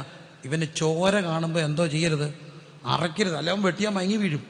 ചോര മയങ്ങി വീണാൽ എന്തോ ചെയ്യും? പിന്നെ അന്നേരം അവനെ അറസ്റ്റ് ആക്കത്തില്ലേ? വെട്ടിയിട്ട് ഓടണ്ടേ, അന്നേരം പോകണ്ടേ? അപ്പം ചോര കണ്ട അറയ്ക്കാതെ ആക്കണമെങ്കിൽ ക്രൗര്യമാകണം മനസ്സ്. അതിനുവേണ്ടി റോമൻ പടയാളികളെ കൊളോസിയത്തിലൊക്കെ കൊണ്ട് ട്രെയിൻ ചെയ്യിക്കും. മനുഷ്യരും മൃഗങ്ങളും തമ്മിലുള്ള യുദ്ധങ്ങൾ, കോഴിപ്പോര്, കാളപ്പോര്, മനുഷ്യരും. എന്തിനാ? മനുഷ്യ മനസാക്ഷിയെ നിർജ്ജീവിപ്പിക്കാൻ. അങ്ങനെ ക്രൗര്യപ്പെട്ട് അവരിത് കേട്ട താമസം അടിച്ചു. റോമൻ ചാട്ടുകൾക്ക് ഒത്തിരി ലെയറുണ്ട്. ആ ലെയറുകളിൽ പല കൊളുത്തുകളും മുള്ളുകളും ഉണ്ട്. അടിക്കുമ്പോൾ ആഞ്ഞു വീണു, എടുക്കുമ്പം പറഞ്ഞു പോകുന്ന മാംസം. അത് അടുത്തൊരു കലിത്തളത്തിൽ ലാച്ചി എടുക്കും, വീണ്ടും അടിക്കും. അടിച്ചു. സംഗീതക്കാരൻ ദീർഘദർശനത്തിൽ അത് കണ്ടു. ഉഴവുകാർ എൻ്റെ മുതുകിന്മേൽ ഉഴുതു, ഉഴവുചാലുകൾ അവർ നീളത്തി കീറി, പുറം കണ്ടം പോലെ ഉഴുതു മറിച്ച്. മക്കളെ, എന്തായിരുന്നു കുറ്റം? ഒരു കുറ്റവും ചെയ്യുന്നില്ല കുറ്റം. അതുകൊണ്ട് ഗുണം വല്ലതും ഉണ്ടോ? ഉണ്ട്. റോമർ 8:1. അതുകൊണ്ട് ഇപ്പോൾ ക്രിസ്തുവേശു ഉള്ളവർക്ക് എന്തില്ല? ശിക്ഷാവധി ഇല്ല. കണ്ടോ, ഒരുവൻ തെറ്റ് ചെയ്യാഞ്ഞിട്ട് ശിക്ഷയേറ്റത് കൊണ്ട് എന്താ ഗുണം?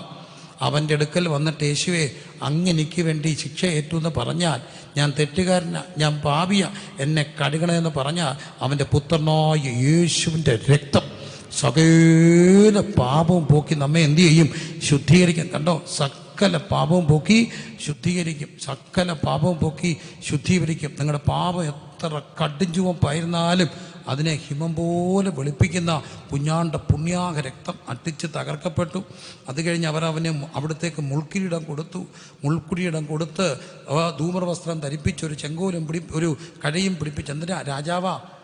അതിന് പകരം ഒരു കഴയും കൊടുത്ത് ഒരു ചെങ്കോലും പിടിപ്പിച്ച് പുറത്തു കൊണ്ടുവന്നു. അവിടെ നിന്ന് കുരിശുമെടുത്തുകൊണ്ട് നടന്ന് വസ്ത്രങ്ങൾ പകത്തിട്ട് അഴിച്ചു മാറ്റി കുരിശുമെടുത്തുകൊണ്ട് നടക്കപ്പെടുകയാണ്. എൻ്റെ പൊന്നു പ്രിയരെ, ക്രൂശുമെടുത്ത് വീണ്ടും എഴുന്നേറ്റും ക്രൂശിതൻ പോയി. നമ്മുടെ കർത്താവ് പോയി. എന്തിനാ വീണ്ടും എഴുന്നേറ്റും പോകുന്നത്? തൻ്റെ ചുമലിൽ ഭാരമുള്ള കുരിശുമെടുത്തുകൊണ്ട് വീഴുമ്പോൾ സാധാരണഗതിയിൽ പുറമോട്ട് വീഴത്തില്ല. ഭാരം പുതുകത്തിരിക്കുമ്പോൾ മുമ്പോട്ടേ വീഴത്തുള്ളൂ. മുമ്പോട്ട് വീഴുമ്പോൾ മുഖമടിച്ചായിരിക്കും വീഴുന്നത്. കൈകൾ കുത്തപ്പെടുന്നതിന് മുമ്പ് തന്നെ മുഖമടിക്കാം. അങ്ങനെയെങ്കിൽ മുഖത്തിൻ്റെ ഭാഷ, രൂപം, ഛായ മാറി. പ്രവാചകൻ പറയുന്നു, അവനെ കണ്ടാൽ ആളറിയാത്തവനെ പോലെ വിരൂപനായി. എന്തിനാ അവൻ വിരൂപനാണെന്നറിയാമോ? എനിക്കറിയാവുന്ന ഒത്തിരി കുഞ്ഞുങ്ങൾ സുന്ദരന്മാരായിരുന്നു. ഡ്രഗ്സൊക്കെ എടുക്കാൻ തുടങ്ങിയ, ഞാനിവിടെ എല്ലാം കൂടെ നടക്കുന്ന ഡ്രഗ്സൊക്കെ എടുക്കാൻ തുടങ്ങിയ അറിയാവുന്നവർക്ക് ഒറ്റ നോട്ടത്തെ അറിയാം. ചത്ത മീൻ്റെ കണ്ണ് പോലിരിക്കും. അറിയാം മക്കളെ, കുറച്ച് കഴിഞ്ഞാൽ അറിയാം. സ്ഥിരം കുടിയായോ, കണ്ണെല്ലാം തല ഇങ്ങനെ ഒരിക്കും. ഓമനത്തോളം മുഖങ്ങൾ വിരൂപപ്പെട്ടു പോയില്ലേ? നിനക്ക് എന്താടാ പറ്റിയേ? നീ എന്താ ഇങ്ങനെ ആയത്? പക്ഷെ ഒന്നറിയാം, പാപം വിരൂപപ്പെടുത്തിയ മനുഷ്യൻ്റെ ആത്മസൗന്ദര്യം വീണ്ടെടുക്കാൻ അവൻ വിരൂപനായി. കണ്ടാൽ ആളറിയാത്തവനെ പോലായി. വീണ്ടും എഴുന്നേറ്റും കാൽവറി കുരിശിലേക്ക്, ഗദസമനിലേക്ക് നടക്കപ്പെട്ടു. അവിടെ 2 കള്ളന്മാരുടെ നടുവിൽ ക്രൂശിക്കപ്പെട്ടു. അവർ യേശുവിനെ ക്രൂശിച്ചു. എവിടെ? 2 കള്ളന്മാരുടെ നടുവിൽ. ഇവർക്കൊരബദ്ധം പറ്റി കേട്ടോ. ഇവരോർത്തു നടുക്ക് കിടക്കുന്നവനെ പെരുങ്കള്ളനാ. പക്ഷെ ഇവർക്ക് അബദ്ധം പറ്റി.